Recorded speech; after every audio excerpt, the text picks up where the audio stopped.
இந்த பட்ஜெட்டில் நாம் ரொம்ப எதிர்பார்த்தது சென்னை மெட்ரோ ரயில் 2ஆம் கட்ட பணிகளுக்கான ஒன்றிய அரசோட நிதி. 2020ஆம் ஆண்டு கொரோனா பெருந்தொற்று காலத்திலேயே மாண்புமிகு ஒன்றிய உள்துறை அமைச்சர் அமித்ஷா அவர்கள் அவசரமாக வந்து அடிக்கல் நாட்டின திட்டம் தான் அது. தமிழ்நாடு அரசும் ஒன்றிய அரசும் இணைஞ்சு 63,000 கோடி ரூபாய் செலவில் இந்த திட்டத்தை செயல்படுத்துவோம்னு 2021ஆம் ஆண்டு ஒன்றிய பட்ஜெட்டில் அறிவித்தாங்க. ஆனால் இப்போ தமிழ்நாடு அரசு தான் இந்த திட்டப்பணிகளை முடுக்கிவிட்டு செயல்படுத்திக்கிட்டு இருக்குது. ஒன்றிய அரசோ தன்னுடைய பங்கா ₹1 கூட விடுவிக்காம வேணும்னே 3 ஆண்டுகளாக காலம் தாழ்த்திக்கிட்டு இருக்கு. கேட்டால் இது மாநில அரசோட திட்டம்னு நாடாளுமன்றத்திலே பதில் சொல்கிறாங்க.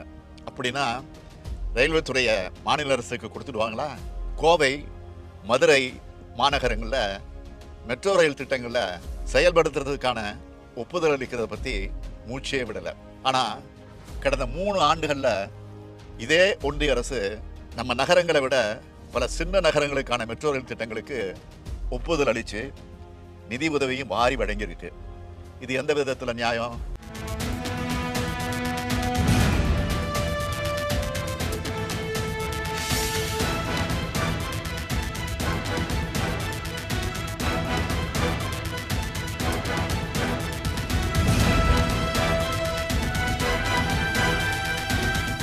நான் கேட்டேன், இதில் மாநில வாரியாக ஒவ்வொரு மாநிலத்துக்கும் ஆண்டுக்கு ஒன்றுக்கு எவ்வளவு நீங்கள் கொடுத்துருப்பது பார்த்தீங்க என்றால் தமிழ்நாட்டுக்கு தொடர்ந்து 0.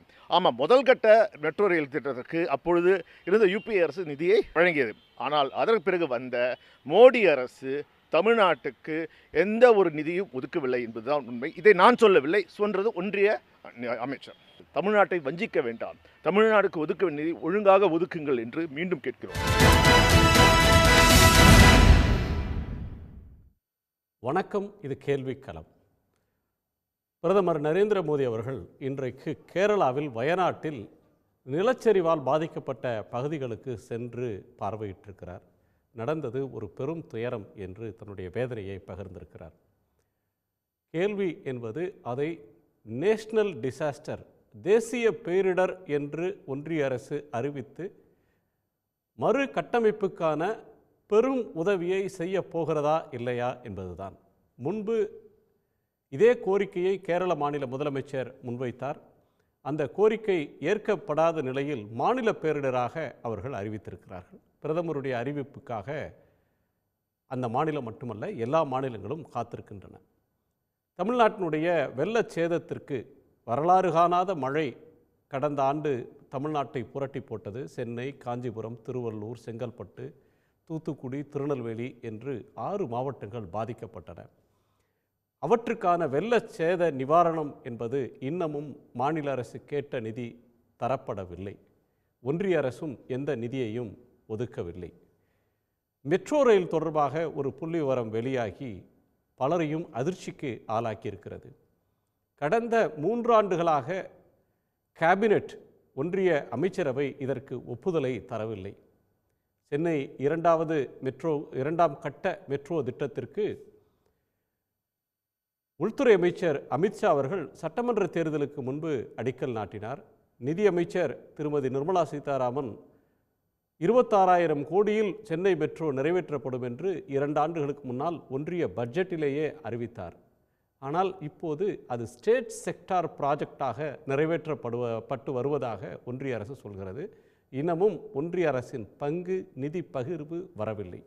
மெட்ரோ என்பது மெட்ரோ நிறுவனமே மாநிலமும் ஒன்றியமும் இணைந்து நடத்தக்கூடிய ஒரு நிர்வாகம். டெல்லி மீரட்டுக்கு 43,000 கோடி மெட்ரோ. இதே சம காலகட்டத்தில் கடந்த 5 ஆண்டுகளில் 16,506 கோடி பெங்களூரு மெட்ரோவுக்கு மட்டும் வழங்கப்பட்டிருக்கிறது. இதற்காக பெங்களூரு நாடாளுமன்ற உறுப்பினர் தேஜஸ்வி சூர்யா ஒன்றிய ரயில்வே அமைச்சரை பார்த்து, நகர்ப்புற வளர்ச்சித்துறை அமைச்சரை பார்த்து நன்றி தெரிவிக்கிறார். தமிழ்நாடு புறக்கணிக்கப்படுகிறது, வஞ்சிக்கப்படுகிறது என்ற குற்றச்சாட்டு எதிர்க்கட்சிகளால் முன்வைக்கப்படுகிறது. அந்த குற்றச்சாட்டில் நியாயம் இருக்கிறதா, உண்மை இருக்கிறதா, ஆதாரபூர்வமாக சொல்கிறார்களா, அரசியலுக்காக சொல்கிறார்களா? அப்படியானால் ஏன் ஒரு மாநிலத்துக்கு இன்னொரு மாநிலத்திற்கும் ஒன்றிய அரசு பாகுபாடு காட்டுகிறது? இதை சட்டம் அனுமதிக்கிறதா? அப்படி அனுமதிக்கிறது என்றால் அரசியலுக்காக செய்கிறார்களா என்ற பல கேள்விகள் அடுக்கடுக்காக நம் முன்னே எழுகின்றன. நாம் இதை குறித்து விவாதிக்க போகிறோம். நம்மோடு அரசியல் விமர்சகர் திரு ராம சுப்பிரமணியன் அவர்கள், விமர்சகர் திரு ரவிசங்கர் அவர்கள், திமுகவினுடைய செய்தி தொடர்பாளர் சட்டமன்ற உறுப்பினர் திரு எழிலரசன் அவர்கள், பத்திரிகையாளர் திரு கார்த்திகேயன் அவர்கள், பாரதிய ஜனதா கட்சியினுடைய செய்தி தொடர்பாளர் திரு புரட்சிக்கவி தாசன் அவர்கள். அனைவருக்கும் என்னுடைய முதற் பார்வை வணக்கம். நான் திரு கார்த்தியுடைய முதற் பார்வையோடு தொடங்கலாம்னு நினைக்கிறேன். திரு கார்த்திக், இந்த குற்றச்சாட்டு அரசியலுக்காக சொல்றாங்களா? வணக்கம். இல்லை, அரசியலுக்காக சொல்கிறாங்களான்றத நம்ம இந்த புள்ளி விவரங்களை பார்த்தால் அதில் அரசியலுக்கு அப்பாற்பட்டது அப்படின்றது நமக்கு புரி வரும்.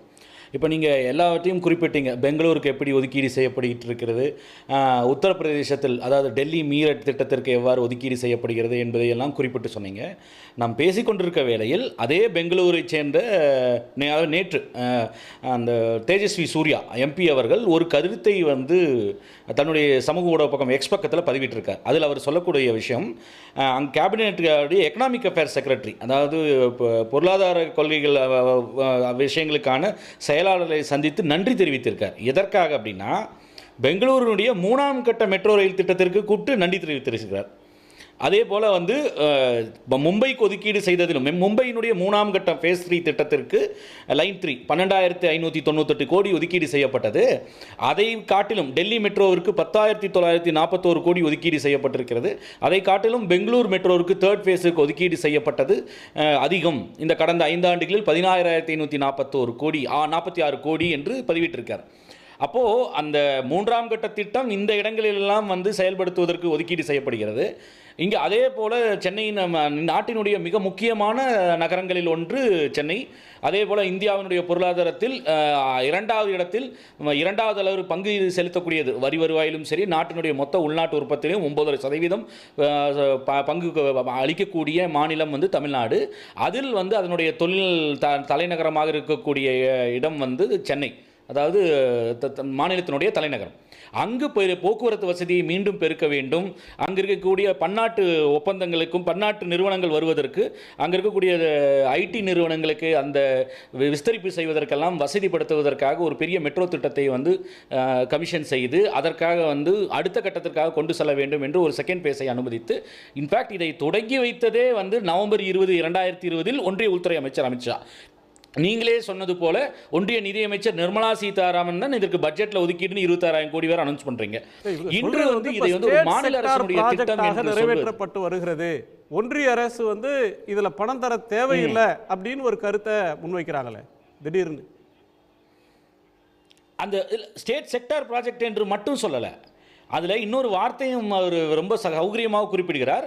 இந்த திட்டத்திற்கு அப்புதல் தருவது என்பது subject to the availability of financial resources and ஃபீசிபிலிட்டின்றாங்க. ஃபீசிபிலிட்டி பார்க்காமல் தான் ஒரு திட்டத்தை ஒரு ஒன்றிய உள்துறை அமைச்சர் அடிக்கல் நாட்டிட்டு போனாரா? அந்த திட்டத்தோட சாத்தியக்கூறே தெரியாமல் தான் ஒரு ஒன்றிய உள்துறை அமைச்சர் அடிக்கல் நாட்டினாரா? இல்லை அந்த திட்டத்தினுடைய சாத்தியக்கூறு தெரியாமல் தான் 2ஆம் கட்டத்திற்கு ஒன்றிய நிதியமைச்சர் நிர்மலா சீதாராமன் பட்ஜெட்டில் அறிவிக்கை எடுத்தார் 2 வருடங்களுக்கு முன்பால். அது இன்று அந்த ஒன்றிய ஊரக நகர்ப்புற வளர்ச்சி மற்றும் வீட்டு வசதித்துறை அமைச்சர் தோகன் சாஹூ அவர் சொல்றாரு, அது subject to availability of financial resources and ஃபீசிபிலிட்டின்றார். சாத்தியக்கூறு மற்றும் நிதி வசதிக்கு ஏற்றது மாதிரி தான் முடிவு செய்யப்படும், அதற்கு ஒப்புதல் அளிப்பது முடிவு செய்யப்படும் அப்படின்னு சொல்றாரு. அப்போ இதெல்லாம் தெரியாமல் தான் இதெல்லாம் இவ்வளோ நாள் ஒன்றிய அமைச்சர்கள் 2 பேர் வந்துட்டு போனாங்களா? இதையும் அந்த வெள்ள நிவாரணத்துக்கு 2 பேர் பார்த்துட்டு போனாங்களே. முதல்ல அமித்ஷா அவர்களும் நிதி அமைச்சரும் பார்த்துட்டு போய் இதுவரைக்கும் காசு கொடுக்காம இருக்காங்க இல்லையா? 37,000 கோடி கேட்டதற்கு வெறும் 276 கோடி கொடுத்துருக்காங்க இல்லையா? அதே போல இதையும் நாங்கள் துவங்கி வச்சிருவோம், அடிக்கல் நாட்டி ஒப்புதல் பட்ஜெட்லேயே அறிவிக்க எடுத்துருவோம். ஆனால் அதுக்கப்புறம் அதோடைய சாத்தியக்கூறு ஆராய வேண்டி இருக்குன்னு சொல்லுவாங்களா? இது ஒரு பைத்தியகாரத்தனமாக தெரியல. இந்த மாதிரி இந்த ஒரு வாதமே என்ன மாதிரியான பேச்சு? அது தொடங்கி வைக்கப்பட்ட திட்டம், உங்களால் ஒப்புக்கொள்ளப்பட்ட திட்டம், நீங்களே கமிட்டான ஒரு ப்ராஜெக்ட்டுக்கு இந்த நிலையில் சொல்கிறீங்க அது மாநில அரசினுடைய திட்டம் அப்படின்னு சொல்கிறீங்க. அப்புறம் எதற்காக அன்று 50-50 ப்ராஜெக்ட்டுக்கு ஒப்புக்கொண்டீங்க? எதற்காக நிதி தரணும்னு சொன்னீங்க? துவங்கி வச்சுட்டெல்லாம் போனீங்க? எதற்கு பட்ஜெட்டில் அறிவிப்பு செய்தீங்க?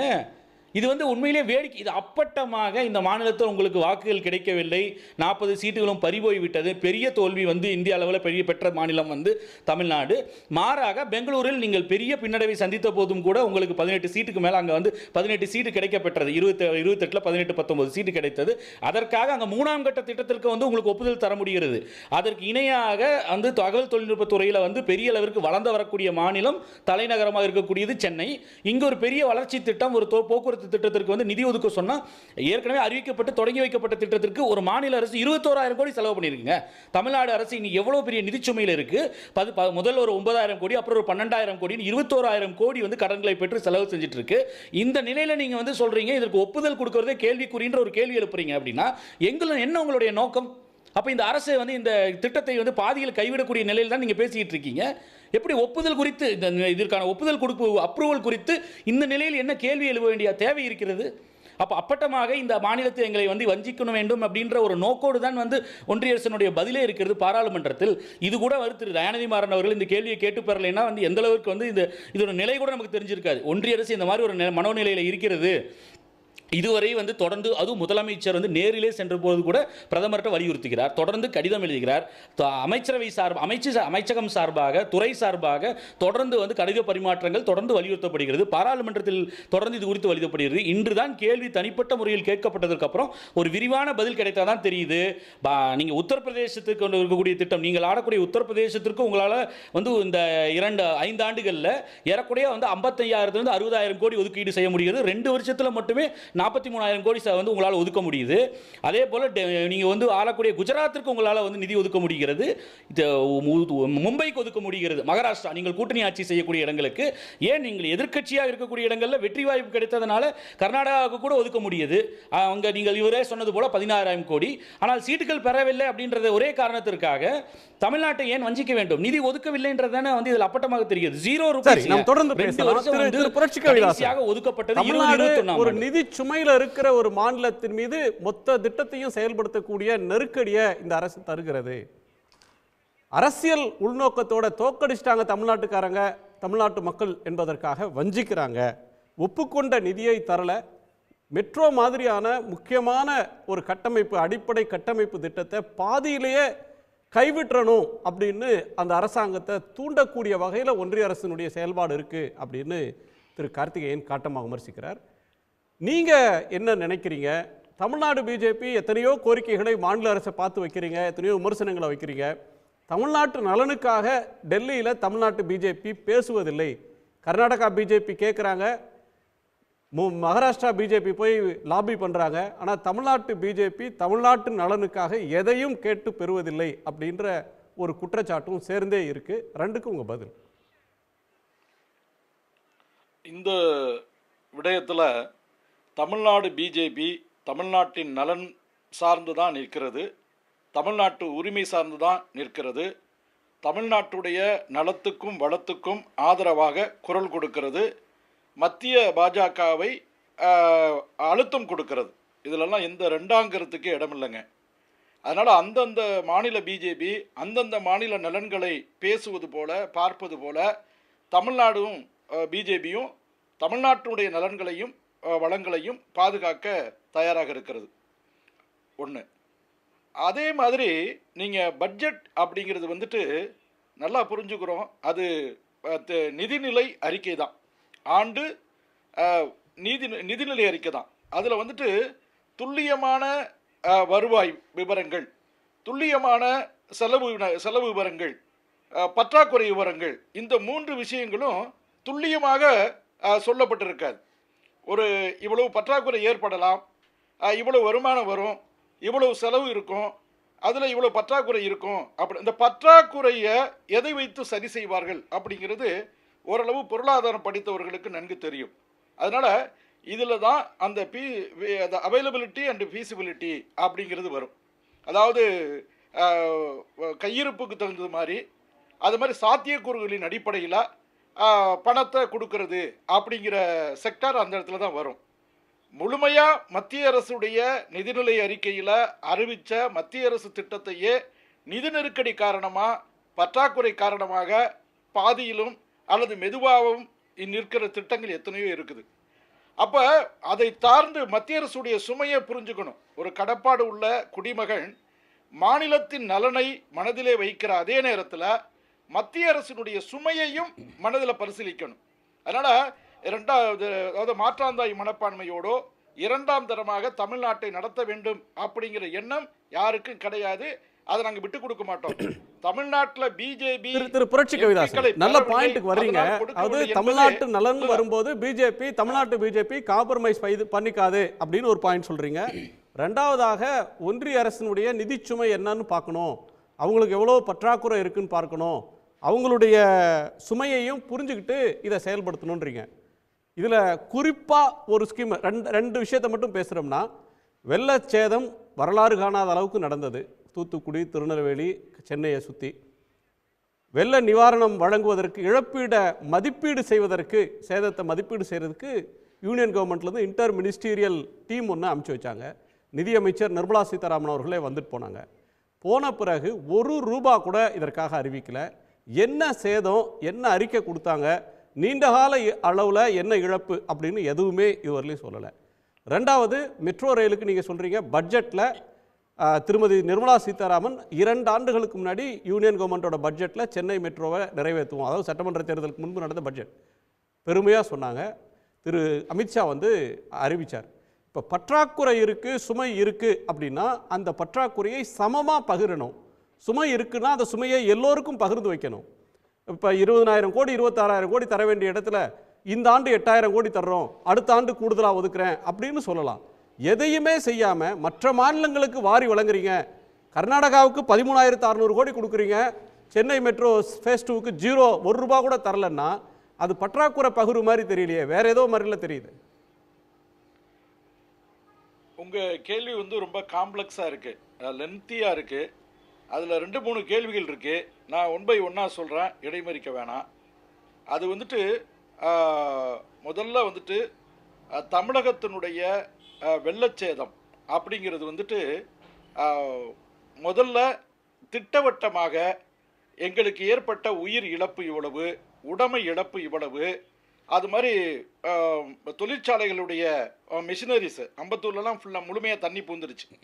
அதனால் அங்கே ஏற்பட்டிருக்கிற தொழிற்சாலைகளில் ஏற்பட்ட இழப்பு, சாலையில் ஏற்பட்ட இழப்பு, மின்சார இழப்பு, இது மாதிரி எல்லா இழப்புகளையும் பட்டியல்படுத்தி நீங்கள் துல்லியமான சேத அறிக்கையை மாநில அரசாங்கம் கொடுக்கவில்லை. அது ரொம்ப முக்கியம். நீங்கள் வந்து திட்டவட்டமாக தெரிவிக்கவில்லை. தெரிவிக்காமல் தோராயமாக 4,000 கோடி வேணும், 10,000 கோடி வேணும் அப்படின்னு ஆரம்பத்தில் அரசியல் ரீதியாக தான் குரல் வைக்கப்பட்டது ஒழிய துல்லியமான புள்ளி விவரங்களோடு குரல் வைக்கப்படவில்லை, கோரிக்கை வைக்கப்படவில்லை. அதற்கு அப்புறம் அந்த நேரத்தில் இந்த இடுக்கண் ஒரே நிமிஷம் எம்எல்ஏ திரு எழிலரசன் குறிப்பிட்டார். ஒரு நிமிஷம் திரு எழிலரசன், இடுக்கண் களைவதான் இல்லை எனக்கு ஒரு சந்தேகம். திரு அவர் புரட்சி கவிதாசன் அவர்கள் பேசுகிற பொழுது குறிப்பிட்டு சொல்லவில்லை என்று சொல்கிறார். அதாவது ஒன்றை புரிஞ்சுக்கணும், ஒரு புயல் வெள்ளம் வந்து பாதிக்கப்பட்டது வந்து கடந்த வருடம் பாதிக்கப்பட்டது. அதுக்கு பிறகு அப்பொழுதே கேட்டாங்க, அப்பொழுதே சொன்னது வந்து முதல்ல சொன்னது ஒரு குறிப்பிட்ட தொகை எங்களுக்கு தேவைன்றதுன்னு. ஆனால் அதுக்கு பிறகு முழுமையான பட்டியலாக அதை விவரமான அறிக்கையாக எவ்வளோ பாதிப்புகள், ஏன் இவ்வளோ தேவைன்ற விவரத்தை அறிந்து கணக்கிட்டு அந்த அடிப்படையில் தான் 37,619 கோடி வேணும்னு நம்ம கொடுத்துருக்கோம். 19 ரூபா கொடுக்கல. முதல்ல கேட்டது வந்து உடனடி நிவாரணம் செய்வதற்காக கேட்டது. ஆனால் பிறகு நாங்கள் கொடுத்தது 37,319 கோடி அளவிற்கு கேட்கப்பட்டது என்று சொன்னால் எல்லா விவரங்களோடு அடங்கியது கொடுக்கப்பட்டிருக்கு. இதையும் அவங்க வந்து இல்லைன்னு சொல்ல மறுக்க போகிறாங்களான்றது தான் இப்போ கேள்வி. திரு புரட்சி கவிதாசன், ஸ்பெசிஃபிக்காக கொடுத்துருக்குறோம். முதல்ல வரும்போது ஒரு ரஃப் எஸ்டிமேட் சொல்லுவாங்க. எக்ஸ்பர்ட் கமிட்டி, அந்த வறட்சி நிவாரண குழு வந்து வெள்ள நிவாரணத்தை பார்க்க வந்த குழுவிடம் டீடைல்டு பிரசன்டேஷன் கொடுத்துருக்குறாங்க. சார், நான் ஒரு ஆலோசனை சொல்லட்டுமா? அதாவது பாரதிய ஜனதா கட்சி இதில் வந்து அரசியல் செய்யலை. நாம் தமிழ்நாட்டின் பக்கம் நிற்கிறோம். அதை முழுமையாக நான் வந்துட்டு உறுதிப்படுத்திக்கிறேன். வெள்ளம் வந்த உடனேயே மாநில அரசு கோரிக்கை வைப்பதற்கு முன்பாகவே 450 கோடியை முதற்கட்டமாகவும் அடுத்த 500 கோடியை இரண்டாவது கட்டமாகவும் ஏற்கனவே மாநில அரசுடைய பங்களிப்பில் இருந்த டிசாஸ்டர் மேனேஜ்மெண்ட் ஃபண்டு அது ஒரு 300 கோடி, ஏறத்தாழ 1400 கோடி ரூபாயை மத்திய அரசாங்கம் மாநில அரசுக்கு கொடுத்திருக்கிறது. இதை மறுக்க முடியாது. இது அதான் உடுக்கை இழந்தவன் கை போல அங்கே ஒரு நிமிஷம் எழிலரசன் குறுக்கிடுறார். ஒரு நிமிஷம் செஞ்ச ரிலீஃப் இல்ல இல்ல நான் அவர் இல்ல சொல்ல ஒவ்வொரு விஷயத்துக்கும் ஐயா சொல்லுங்க. மன்னிக்கணும் நீங்கள் நான் குறுக்கிடுறேன்னு நினைக்க வேண்டாம் திரு கவிதாசன் அவர்களே. 276 கோடி ரூபாய் ஒவ்வொரு மாநிலத்திற்கும் அந்த மாநிலத்தினுடைய மக்கள் தொகை கணக்கெடுப்புக்கு ஏற்ப டிசாஸ்டர் மேனேஜ்மெண்ட் ஃபண்ட் அலாகேஷனில் இருக்கும். அந்த அதுபடி தமிழ்நாட்டுக்கு 276 கோடி அது பயன்படுதோ பயன்படலையோ அது ஒதுக்கீட்டில் இருக்கும் தயார் நிலையில். அந்த தொகையைத்தான் எங்களுக்கு ரிலீஃப் கொடுக்கப்பட்டது, அதை நாங்கள் பயன்படுத்தியிருக்கிறோம். நீங்கள் அதுக்கு மேற்கொண்டு நிதியை ஒதுக்கீடே செய்யாமல் இருக்கிறீர்கள் என்பது தான் மிக மிக மோசமான ஒன்று.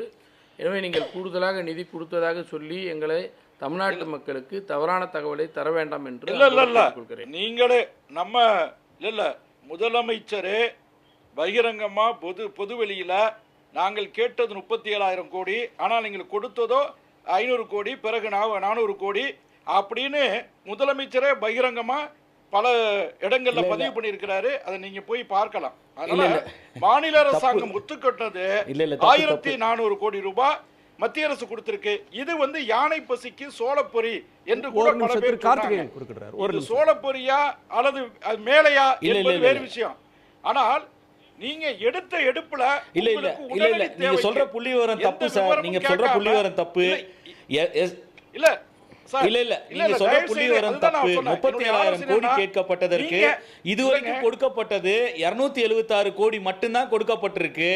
அவர் நீங்க ஏற்கனவே சொன்னது பழைய செலவு செய்யாமல் இருந்த SDRF பாக்கியத்தான் சொல்லியிருக்காங்க. வழக்கமாக கிடைக்கக்கூடிய டிசாஸ்டர் ரிலீஃப் ஃபண்ட்ல வரக்கூடிய தொகை தான் வந்திருக்கு. நீங்க இந்த வெள்ள நிவாரணத்திற்கு கொடுக்கல. நான் என்ன கேட்கிறேன்னா, நீங்க உங்களுக்கு சரியான புள்ளிவிவரம் கொடுக்கலன்னு வச்சுங்க, ஒரு வாரத்துக்கு நான் உங்களை கேட்கிறேன். குழு எல்லாம் பார்த்துட்டு போச்சு இல்ல, காட்டுட்டு போய் உள்துறை அமைச்சர் தலைமையில ஒரு கமிட்டி இருக்கு. அதுல கூடி விவாதிச்சுட்டு அதுக்கப்புறம் பல்வேறு துறைகளுடைய அமைச்சர்கள் சார்ந்த கமிட்டி உட்கார்ந்து தான் ஒப்புதல் கொடுக்குறீங்க.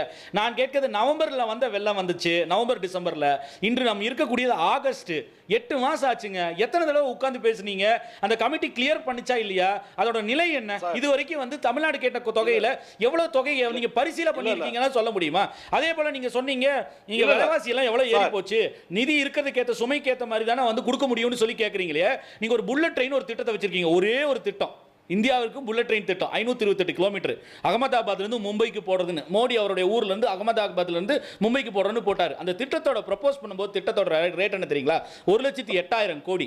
அதுக்கப்புறம் அது ரிவைஸ் பண்ணப்பட்டது 1,65,000 கோடியாக உயர்த்தப்பட்டது. எவ்வளவு? 57,000 கோடி ஏற்றி கொடுத்துருக்கீங்க, ரிவைஸ் பண்ணிருக்கீங்க. உங்களுடைய காலதாமதத்தாலையும் உங்களுடைய வீண் வரைய மக்களுக்கு 57,000 கோடி. அது மட்டும் இல்ல, இன்றைய நிலையில் அது 2 லட்சம் கோடியை தாண்டி போகுது. அதாவது சராசரியாக ஒரு கிலோமீட்டருக்கு 398 கோடி ரூபாய் அதிகரிச்சிருக்குதுங்க ஒரு திட்டத்துக்கு. அதை நீங்க ஒப்புதல் கொடுக்குறீங்க. ஆனா இங்க இவ்வளவு 114 கிலோமீட்டருக்கு ஒரு மாநில தலைநகர்ல முகம் வர்த்தக ரீதியா முக்கியமான ஒரு மாநிலத்தில் இருக்கக்கூடிய ஒரு தலைநகரத்துல ஒரு போக்குவரத்து திட்டத்திற்கு, ஒரு மெட்ரோ திட்டத்திற்கு நிதி கொடுங்கன்னு சொன்னா 1 ரூபா கொடுக்க மாட்டேன்னு சொல்லிட்டு கேட்டா எங்கிட்ட துட்டு இல்ல, எங்கிட்ட காசு இல்லன்னு சொல்லி பேசுறது என்ன அநியாயம்? அது மித்த ஒரு ப்ராஜெக்ட் டபுள் பண்றீங்க. இல்ல இதான் ஒவ்வொரு கேள்விக்கும் பதில் வந்ததுன்னா சிரமம். நான் சொல்றதும் சிரமம், அவர் சொல்றதும் சிரமம். அதனால் நான் சொல்லி முடிச்சிடறேன், தொகுத்து பிறகு பதில் கூட சொல்லிக்கலாம். அதாவது தமிழ்நாட்டுக்கு இந்த பட்ஜெட்டில் விசாகப்பட்டினத்திலிருந்து 8 வழிச்சாலை சென்னைக்கு, அதே மாதிரி எக்ஸ்பிரஸ் வே, அது மாதிரி பெங்களூர்ல இருந்து சென்னைக்கு எக்ஸ்பிரஸ் வே, சூரத்திலிருந்து சென்னைக்கு எக்ஸ்பிரஸ் வே, அது ஏற்கனவே 45,000 கோடி ரூபாய் செலவுல. எக்ஸ்பிரஸ் வே எல்லாம் ஏற்கனவே ப்ராஜெக்ட் புதுசா எங்க இருக்கு? 2019 ஒவ்வொரு வாரத்துக்கு நீங்க சென்னை காரிடார் 2019 இருந்து இருக்கு. சென்னை பெங்களூர் ஹைவே எக்ஸ்பிரஸ் வே ஏற்கனவே 8 வழிச்சாலை இருக்கா? 8 வழிச்சாலை இருக்கா சார்? 8 வழிச்சாலை இருக்கா? 8 வழிச்சாலையா இருக்கு? இல்ல 8 வழிச்சாலை இருக்கா? எங்க வந்திருக்கு சொல்லுங்க. புது திட்டத்தை சொல்லுங்க. புது திட்டத்தை சொல்லுங்க. சென்னை அதுதாங்க, பெங்களூர் எக்ஸ்பிரஸ்வே அதான் பழைய இப்ப ப்ராஜெக்ட்டுங்க. நீங்க இந்தியாவுல- சொல்லக்கூடிய Visakhapatnam Chennai corridor industrial corridor இருக்கு இல்லையா, அது 2019லயே அனௌன்ஸ் பண்ணப்பட்டதுங்க. அது இல்லங்க, நீங்க புரிஞ்சுக்க, தயவு செய்து சார் ஒவ்வொரு வார்த்தைக்கும் இடைமறிக்காதீங்க. ஆமாங்க, பட்ஜெட் எடுத்து படிங்க, பட்ஜெட்ல எடுத்து பாருங்க. ஆனா நான் சொல்லல இத சொல்லக்கூடியவர் வந்து ஒன்றிய அமைச்சர், அரசாங்கத்தோட டாக்குமெண்ட்ல இருக்கிறது நான் சொல்றேன். நீங்க விசாகப்பட்டினம் சென்னை காரிடார் 2019லயே அறிவிக்கப்பட்டதுங்க. அது இன்னைக்கு வந்து இந்த தடவை கூடுதலா நிதி ஒதுக்கிட்டீங்க. அதுவும் நிதி ஒதுக்குனது வந்து நீங்க சென்னைக்காக ஒதுக்கப்பட்டல, அதுல வந்து உங்க கூட்டணி கட்சியான சந்திரபாபு நாயுடு இந்த முறை இருக்காருன்றதுக்காக தான் அந்த விசாகப்பட்டினம் சென்னை காரிடாருக்கு இந்த தடவை கூடுதலா நிதி ஒதுக்கப்பட்டிருக்கு. அது சென்னைக்காக ஒதுக்கப்பட்ட நிதி கிடையாது, அது எல்லாருக்குமே தெரிஞ்சதுதான். அதே போல தான் வந்து சென்னை பெங்களூர் எக்ஸ்பிரஸ் வேண்டது ஆன்கோயிங் ப்ராஜெக்ட். பேச விடுங்க சார். Leave me sir. நீங்க பழைய ப்ராஜெக்ட்டா புது ப்ராஜெக்ட்னு புதுசா கொடுத்த மாதிரி சொல்லிட்டு இருக்கீங்க சார். உண்மைக்கு புறம்பா. கார்த்திகேயன் ஒரு நிமிஷம். கார்த்திகேயன் திரு புரட்சி கவிதாசன் சுருக்கமா வாங்க. ஸ்ட்ரைட்டா பாயிண்ட் வந்துருங்க. மற்ற ரெண்டு விருந்தினர்கள் பேசவே இல்ல. representing facts, it is my bounden duty to clarify you, Mr. புரட்சி Kavidasan. Sir how can I say you are continually disturbing? Sir நான் உங்களை டிஸ்டர்ப் பண்றேனா? நீங்க பேசும்போது நான் சார் டிஸ்டர்பன்ஸ் இல்ல சார், ஒரு வேல்யூ அடிஷன் தான் சார், ஒரு கிளாரிஃபிகேஷன், ஒரு இல்ல பாயிண்ட்க்கு வாங்க சார். ஸ்பெசிபிக்ஸ் வாங்க சார். வெள்ள நிவாரணத்துக்கு வந்து கொடுத்துட்டாங்கன்றீங்க, உடனே கொடுத்துட்டாங்கன்றீங்க. ரெண்டாவது மெட்ரோ ரயிலுக்கு பதிலா நான் சொல்லி முடிச்சறேன். இல்ல இந்த பட்ஜெட்ல 2 எக்ஸ்பிரஸ் வே தான் ஒதுக்கப்பட்டிருக்கு. அதுல ஒன்னு தமிழ்நாட்டை சார்ந்தது 45,000 கோடி. அதனால வந்து தமிழ்நாட்டை இரண்டாம் தரமாக பார்க்கவில்லை அப்படிங்கிறத மனசுல வச்சுக்கணும். அதை தாண்டி நான் என்ன சொல்ல வரேன்னா, தமிழ்நாட்டுக்கு 37,000 கோடியோ 40,000 கோடியோ 20,000 கோடியோ என்ன இழப்பு ஏற்பட்டதோ அந்த இழப்பை வந்து தமிழ்நாடு அரசு ஒரு புள்ளிவரத்தை கொடுத்திருக்கிறது. மத்திய அரசாங்கத்துடைய பேரிடர் கண்காணிப்பு குழு இங்கே வந்து பார்த்துட்டு அவங்க வெள்ளச்சேதத்தை மதிப்பிட்டு போயிருக்கிறாங்க. இது ரெண்டையும் கம்பேர் பண்ணி என்ன முடிவுக்கு வந்தீங்க? எங்களுக்கு குடிப்பீங்களா கொடுக்க மாட்டீங்களா அப்படின்னு ஒரு துல்லியமான வெள்ளை அறிக்கையை டிரான்ஸ்பரண்டா கொடுங்க சார். நாங்களும் பிஜேபி வர்றோம், திமுகவோட சேர்ந்து டெல்லியில போராடுவோம். நன்றி சார். திரு ராம் சுப்ரமணியன் சார், உங்க பார்வை என்ன? நிறைய விளக்கங்களை சொல்றாங்க. திரு எழிலரசனும் திரு கார்த்திகேயனும் வந்து ஏராளமான குற்றச்சாட்டுகளை முன்வைக்கிறாங்க. அவர் வந்து நிறைய செஞ்சிருக்கிறோம், தமிழ்நாட்டுக்கு செய்யலைன்னு சொல்ல முடியாதுன்றார். நம்முடைய பாரதிய ஜனதா கட்சி நண்பர் தயவுசெய்து போன இஷ்யூ ஒரு இந்தியா டுடே அப்படிங்கிறத கொஞ்சம் படிக்கணும்னு நான் ரொம்ப விரும்பி கேட்டுக்கிறேன். ஏன்னா எந்தெந்த மாநிலத்திற்கு எவ்வளவு ஒதுக்கப்பட்டிருக்கின்றது அப்படிங்கிறது ரொம்ப அழகாக போட்டிருக்காங்க. அதில் தமிழ்நாடு பேரே கிடையாது. நான் ரொம்பவும் மீண்டும் படித்தேன். அது கன்சாலிடேட்டடாக அந்த பட்ஜெட்டை பற்றி ஒரு analysis, it's a wonderful analysis. அது தயவுசெய்து அவர் படிக்கணும்னு கேட்குறேன். ஏன்னா நம்ம தமிழ்நாட்டுக்கு எல்லாம் ஒன்றும் இல்லை. இதில் டெல்லியிலேருந்து தமிழ்நாட்டுக்கு ஏதோ வருதுன்னா உடனே தமிழ்நாட்டுக்கு கொடுத்ததாகலாம் அப்படின்னா கணக்கெல்லாம் எடுத்துக்க முடியாதெல்லாம் ரொம்ப தெளிவாக சொல்லியிருக்காங்க. ரெண்டாவது, நீங்கள் ஆரம்பத்திலேயே குறிப்பிட்டது போல் இந்த மழை நிவாரணம் நான் அவங்க கொடுத்துட்டேன், இன்னும் 5,000 கொடுத்துட்டேன், அது இதுன்னு பேசுகிறாங்களே. வெறும் 2,000 ரூபாய் கூட கொடுக்க முடியலை. இன்டீரியமாக 2,000 கோடி ரூபாய் கொடுங்க அப்படின்னு தமிழ்நாடு கேட்டதுக்கு கூட அவங்க ஒன்றும் அக்செப்ட் பண்ணிக்கவே இல்லை. நான் கேட்குறேன், ஏன் சார் அவங்க தமிழ்நாடு அரசாங்கம் சுப்ரீம் கோர்ட்டு எதுக்கு சார் போச்சு? இப்போ போயிட்டு ஒரு கேஸ் ஒன்று நடந்துட்டுருக்கு. ஆகவே எங்களுக்கு கொடுக்க வேண்டிய நியாயமான 37,000 கோடி ரூபாய்களுக்கு நாங்கள் டீட்டெயில்ஸாக சப்மிட் பண்ணிட்டோம். தயவுசெய்து அதை அனலைஸ் பண்ணி எங்களுக்கு இப்போ கொடுக்க வேண்டிய பணத்தை கொடுக்க வேண்டும் அப்படின்னு கேட்டால், நீங்கள் 268 கோடியை வந்து 5,000 கோடி அது இதுன்னு இன்னொல்லாம் பேசுவது என்பது நியாயமே அற்றது. ஆகவே நமக்கு ஒன்றுமே இப்போ ஒரு பாலிசி வச்சுருக்காங்களா? இப்போ வந்து ஒரு ஒன்றிய அரசில் வந்து ஒரு நிதி பகிர்வுக்கு ஒரு கோட்பாடு இருக்குது, ஒரு ஃபார்முலா இருக்குது. அந்த ஃபார்முலாவுக்கு வெளியேயும் சில நிதி ஒதுக்கீடுகள் நடக்குது. இப்போ குறிப்பிட்ட மாநிலங்களை ஒதுக்குறாங்க, இப்போ வஞ்சிக்கிறாங்க அப்படின்னு இதில் சொல்ல முடியுமா? மெட்ரோ ரயில் வந்து இந்தியா முழுக்க நடக்கிற ப்ராஜெக்ட். எஸ் அதுதான். இவங்க வந்து அதை பற்றி ஒன்றுமே பேசலை அப்படின்னா நீங்கள் சொல்கிறது அப்சல்யூட்லி கரெக்ட். நம்ம வந்து பட்ஜெட் அலோகேஷனை பற்றி அவர் சொன்னார். இதெல்லாம் சொல்லியிருக்காங்க, இதில் முடியாது, அதெல்லாம் வேறு விஷயம். அவர் வந்து பொருளாதாரத்தை பற்றி பேசும்பொழுது நான் சொல்கிறேன், அதெல்லாம் எஸ்டிமேட்ஸ் தான், பட்ஜெட்டரி எஸ்டிமேஷன் தான் அது போடப்படும். அதெல்லாம் இல்லைன்னு சொல்ல மாட்டேன். ஆனால் அந்த பட்ஜெட்டரி எஸ்டிமேட்டில் தமிழ்நாடை பொறுத்த வரைக்கும் மெட்ரோ ரயிலுக்கு உண்டா இல்லையா, கொடுத்தாங்களா இல்லையா, அதை பற்றி திருமதி நிர்மலா சீதாராமன் அவர்கள் பேசினாரா இல்லையா? அது இல்லைன்னு மறுக்கவே முடியாது. தயவுசெய்து இல்லைன்னா தயவுசெய்து மீண்டும் அந்த பட்ஜெட்டை படிக்க வேண்டும் என்று நான் கேட்குறேன். வீடியோவே இருக்குது சார், பட்ஜெட்டில் அவங்க பேசுகிற வீடியோவே. எக்ஸாக்ட்லி. அது இல்லை, மறுபடியும் நம்ம ஞாபகப்படுத்துறதுக்கு அதை நான் உங்களுக்கு சொல்கிறேன். ஸோ டெஃபினட்டாக அது சொன்னாங்க. ஒன்று. ரெண்டாவதாக அடிக்கல் நாட்டினது அப்படின்னு பார்த்தீங்கன்னா திரு அமித்ஷா அவர்கள் அதை செஞ்சுருக்காங்கங்கிறது எல்லாருக்கும் தெரிஞ்ச சமாச்சாரம். இதை தாண்டி நம்முடைய பாரத பிரதமரை 2021 மெட்ரோ ட்ரெயின், அதாவது கோயம்புத்தூர், மதுரை போன்றவைகளுக்கெல்லாம் நாங்கள் அதுக்கு அமௌண்ட்டு கூட அலோகேஷன் எவ்வளோ உண்டு அப்படிங்கிறத பற்றியும் சொல்லி வச்சுருக்காங்க. ஸோ அதாவது கோவைக்கு 10,740 கோடி, மதுரைக்கு 11,368 கோடி. இதெல்லாம் என்ன சார் ஆச்சு? இதெல்லாம் அனௌன்ஸ்மெண்ட் பண்ணினாங்களா இல்லையா? அதெல்லாம் நாங்கள் தருகின்றோம் என்று சொன்னார். நான் I am not taking int account Chennai metro second ஃபேஸை பற்றி நான் பேசலை. இதெல்லாம் பற்றி அனௌன்ஸ்மெண்ட்டு வந்ததா இல்லையா? நான் எக்ஸாக்ட் அமௌண்ட்டை சொன்னேன். 10,740 கோடி கோவைக்கு. அதேமாரி மதுரைக்கு 11,368 கோடி. ஏன் அதை பற்றி ஒன்றும் நீங்கள் அதை பற்றி மறந்து போயாச்சு. இப்போ என்ன பேசுகிறாங்கன்னா, there is absolute silence about it.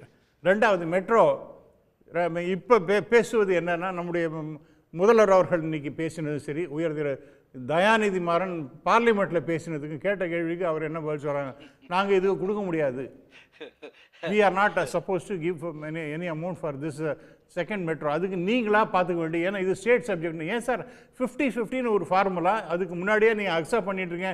Metro எக்ஸ்பேன்ஷனுக்கு 2வது ஃபேஸுன்னு சொல்லியிருக்கீங்க, ஏன் அதுக்கெல்லாம் நீங்கள் கொடுக்க மாட்டேன்றீங்க?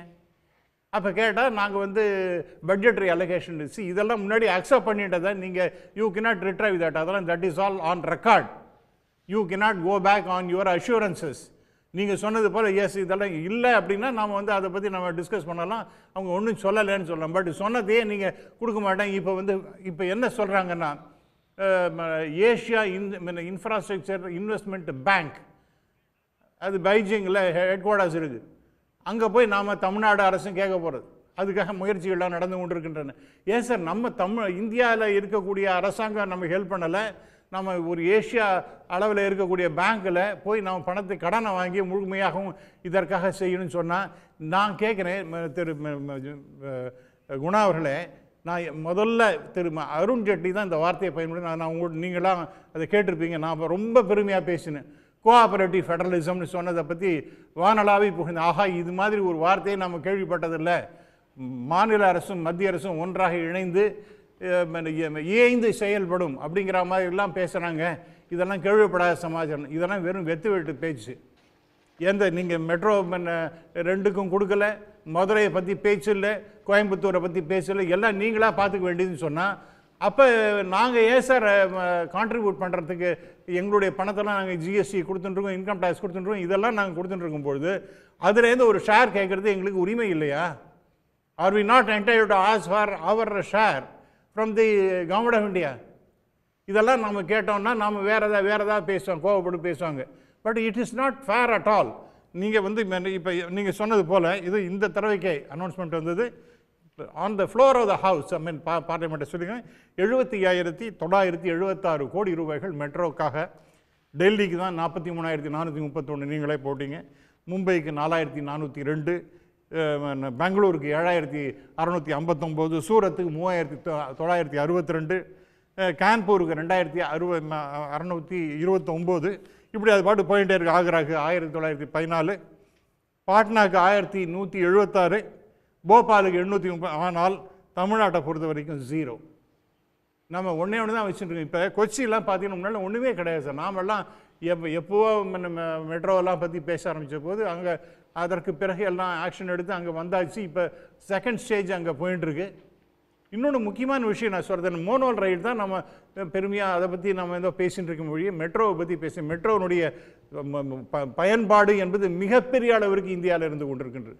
முதல்ல வந்தது 2வது கட்டத்தில் 3 வழித்தடங்களை போட்டாலே சென்னையினுடைய டிராஃபிக் ஜாம் குறையும், சென்னையினுடைய பொது போக்குவரத்தோட தன்மையே மாறும். தொடர்ந்து அடுத்த சுற்றுலா இல்லை ஒரே ஒரு சென்டென்ஸ் ஒன்று பேசி முடிச்சிடறேன். அதாவது இது வெறும் போக்குவரத்துக்கு மட்டுமே அல்ல சார், டூரிசத்தை மிகப்பெரிய அளவிற்கு டெவலப் பண்ணக்கூடியது மெட்ரோ. நான் எப்படி சொல்கிறேன்னா, நீங்கள் மாஸ்கோ போங்க தயவுசெய்து, அங்கே மெட்ரோவில் போனீங்கன்னா ஒரு மெட்ரோ ஸ்டேஷனுக்கு ஒரு தீமை வச்சுட்டு இருக்காங்க. வெறும் ட்ரெயின் போய் வரதுக்கு மட்டும் இல்லை, அது நிறைய டூரிஸ்ட் அதெல்லாம் பார்க்கணும் என்பதற்காகவே போகிறாங்க. அதே மாதிரி சின்ன சின்ன நாடுகள்லாம் நான் பார்க்குறேன். கசகசான்னு எடுத்துங்க, அங்கெல்லாம் தீமேட்டிக் மெட்ரோ ஸ்டேஷன்ஸ் இருக்குது. அங்கே நீங்கள் நிறைய வேலை கொடுப்பேன் அது இதுன்னு சொன்னீங்க, டூரிசம் வருன்றீங்களே. இந்த மாதிரி கொண்டு வந்தீங்கன்னா இது not only be helpful for the computers, it will also enhance the tourism அப்படிங்கிறத நான் சொல்ல விரும்புகிறேன். திரு எழிலரசன் என்ன எம்எல்ஏட்ட கேட்கலாம். அதாவது சுமை அப்படின்றது புரிஞ்சுக்கணும் அப்படின்னு ஒரு கோணத்தை சொல்றார். தமிழ்நாட்டு பிஜேபி தமிழ்நாட்டு உரிமைக்காக தொடர்ந்து வாதிட்டு வருகிறது, இந்த நலனை காம்ப்ரமைஸ் பண்ணவே மாட்டோம்னு பிஜேபி சொல்றாங்க. ஒன்றிய அரசிடம் வாதாடி பெறுவதில் தமிழ்நாடு அரசு என்ன செய்கிறது அப்படின்னு இன்னொரு கேள்வி அதிமுக கேட்குது. உங்க பதில் சார். அதாவது முதல்ல ஒரு விஷயத்தை தொடங்கும்போது சொன்னோம், 2020ஆம் ஆண்டு இந்த 2வது கட்ட மெட்ரோ ரயிலுக்காக உள்துறை அமைச்சராக இருக்கக்கூடிய திரு அமித்ஷா அவர் தான் வந்து அடிக்கல் நாட்டுறார். நாட்டிட்டு அவர் சொல்கிறாங்க 2021ஆம் ஆண்டு வரக்கூடிய பட்ஜெட்டில் இதற்கான நிதி ஒதுக்கப்படும் சொன்னார். அப்போ அவங்க அதிமுகவோட கூட்டணியில் இருக்காங்க. அதிமுக அலையன்ஸில் இருந்துட்டு அன்றைய ஆட்சியின் போது தான் அது தொடங்கப்பட்டது. அடிக்கல் நாட்டப்படும் போது அதுதான் உண்மை. ஆனால் அந்த பணிகள் தொடங்கப்படலை. ஏன் அப்படின்னா 2021 வரையிலும் நிதி இல்லை. 2021 தேர்தல் வருகிறது. தேர்தலில் திமுக பெரும் வெற்றி பெற்று ஆட்சி அமைக்கிறது. அன்று தொடங்கி இனி வரைக்கும் ஒரு பைசா கூட அதுக்காக ஒதுக்க தயாராக இல்லை என்பதைத்தான் மீண்டும் மீண்டும் சொல்கிறோம். இதை சொல்வதற்கு காரணம், ஏதோ எங்களுக்கு வந்துட்டு தரல, மற்றவங்களெல்லாம் தந்தாங்களா இல்லையான்றது கணக்கெடுத்து பார்த்தா தொடர்ந்து இந்த 5 ஆண்டு காலத்திற்காக திரு தயாநிதி மாறன் அவர்கள் அன்ஸ்டார்டு கொஷின்ஸாகவே இந்த மாதிரி கேட்டிருக்காரு. அந்த கேள்வியில் மிக தெளிவாக சொல்லப்பட்டிருக்கு. 5 வருஷம், இந்த 5 வருஷத்துக்கான 2019லேருந்து 2024க்குள்ளார எந்தெந்த மெட்ரோ ஸ்கீம்ஸ்க்கு அலாட்மெண்ட்டுன்னு வந்தால் சென்னைக்கான ஸ்கீம்ஸு புதுசாக கிடையாது. ஏற்கனவே அதான் 2வது கட்டத்துக்குன்னு அலாட்மெண்ட் சொன்னதோடு சரி, ஒப்புதல் கொடுத்ததோடு சரி, ஆனால் அதற்காக ஒரு பைசா நிதி கூட ஒன்றிய அரசு தரவில்லை என்று அவர்களே ஒப்புக்கொண்டு இருக்கிறாங்க. இப்போ அதுதான் இப்போ முக்கியமான விஷயம். இன்றைக்கி திரு புரட்சி கவிதாசன் அவர்கள் பேசுவதும், ஒரு வாரத்துக்கு முன்னாடி 10 நாளைக்கு முன்னாடி பாஜகவினர்கள் பேசுகிற பேச்சும் எத்தனை வித்தியாசம் பார்க்க முடியுது. நாங்கள் அதை வாரி கொடுத்துட்டோம், இதை வாரி கொடுத்துட்டோம்னு சொன்னவங்கெல்லாம் இன்றைக்கி பார்த்திங்கன்னா ஒன்றிய அரசின் அமைச்சரே கொடுக்குறார், ஆமாம் நாங்கள் மெட்ரோவுக்காக எதுவும் கொடுக்கல அப்படின்னு சொல்லிட்டு இப்போ அவங்க மாற்றி பேசுகிறது ஒன்றிய அரசின் திட்டம் அல்லது மாநில அரசை பார்த்து கொள்ள வேண்டும் என்று சொல்கிறார்கள். என்றால் ஒன்றிய அரசு எந்த நிதியில் இயங்குகிறது? தனியாக அவர்களுக்குன்னு ஒரு நிதி இருக்கா? எங்கள் மக்கள், தமிழ்நாட்டு மக்கள் வழங்குகிற வரி பணத்தை வைத்து கொண்டு தான் அதுவும் நடக்குது. அப்போ தமிழ்நாடுனா தனியாக ஒதுக்கிட்டீங்களான்றதான் எங்கள் கேள்வி. பாஜக ஆளாத எந்த மாநிலமோ பாஜகவை ஏற்றுக்கொள்ளாமல் மக்கள் புறக்கணித்து விட்டார்கள்னு சொன்னால் உடனே அதுக்காக அவங்க அந்த திட்டத்தை எல்லாம் ஒதுக்குவேன், எங்களை இந்த மாநிலத்தையே ஒதுக்கிடுவேன்னு சொல்கிறது. இந்த இவ்வளோ பெரிய பட்டியல் இருக்குது, 5 வருஷமும் ஒதுக்கப்பட்ட நிதியினுடைய பட்டியல் இருக்குது. அதில் பார்த்திங்கன்னா தொடர்ந்து டெல்லிக்கு கொடுக்கப்பட்டிருக்கு. அதே போல் வந்து கர்நாடகாவுக்கு தொடர்ந்து வழங்கப்படுகிறது, மகாராஷ்டிராவுக்கு வழங்கப்படுகிறது. ஆனால் நீங்கள் பாருங்கள், தமிழ்நாட்டுக்கு வழங்கலை, வெஸ்ட் பெங்காலுக்கு வழங்கலை, கேரளாவுக்கு வழங்கலை. அப்படின்னா என்ன அர்த்தம்? எங்கெல்லாம் பாஜக ஆள முடியவில்லை, எங்கெல்லாம் அவர்களால் அங்கே நுழைய முடியவில்லையோ, கால் பதிக்க முடியவில்லையோ, அந்த மக்கள் ஒதுக்குகிறார்களோ இவங்க ஒதுக்கிறதா காட்டுறாங்க. நான் என்ன சொல்கிறேன்னா, இது எவ்வளோ மோசமான ஒரு கூட்டாட்சி தத்துவம் கொண்ட ஒரு அரசியலமைப்பு சட்டத்தை காலில் போட்டு மிதிக்கிறாங்கன்றது காட்டுது. நான் என்ன கேட்குறேன், அன்னைக்கு வந்துட்டு எந்த அடையாளத்தில் திரு அமித்ஷா அவர்கள் சொன்னார், என்ன காரணத்தை வச்சு சொன்னார்? ஒருவேளை 2021 ஆட்சி நாங்கள் அவங்க கூட்டணி வந்துருவோம்னு நினச்சி சொன்னாரா? சொன்னதை இன்றைக்கி மாற்றி சொல்கிறாங்களே கிடையாதுன்றது எந்த அடிப்படையில் சொல்கிறது? அதை விட கொடுமையான விஷயம், பாஜகவினுடைய மாநில தலைவர் சொல்கிறார், அண்ணாமலை சொல்கிறாரு 1 லட்சம் கோடி வந்து இது வரைக்கும் நிதி இந்த 10 வருஷத்தில் தமிழ்நாட்டுக்கு வழங்கப்பட்டிருக்குன்னு சொல்கிறார். அதே நேரத்தில் எல்முருகன் மத்திய இணையமைச்சராக இருக்கிறவர் 16 லட்சம் கோடி வந்து இந்த 10 வருஷத்தில் தமிழ்நாட்டுக்கு கொடுத்துருக்குன்னு. இந்த 2 பேர் சொன்னதில் முதல்ல எதுன்னு சரின்னு தனியாக ஒரு பட்டிமன்றத்தை வச்சு புரட்சி கவிதாசனே தீர்ப்பு கொடுக்க சொல்லும் மாதிரி கேட்டுக்கிறேன்.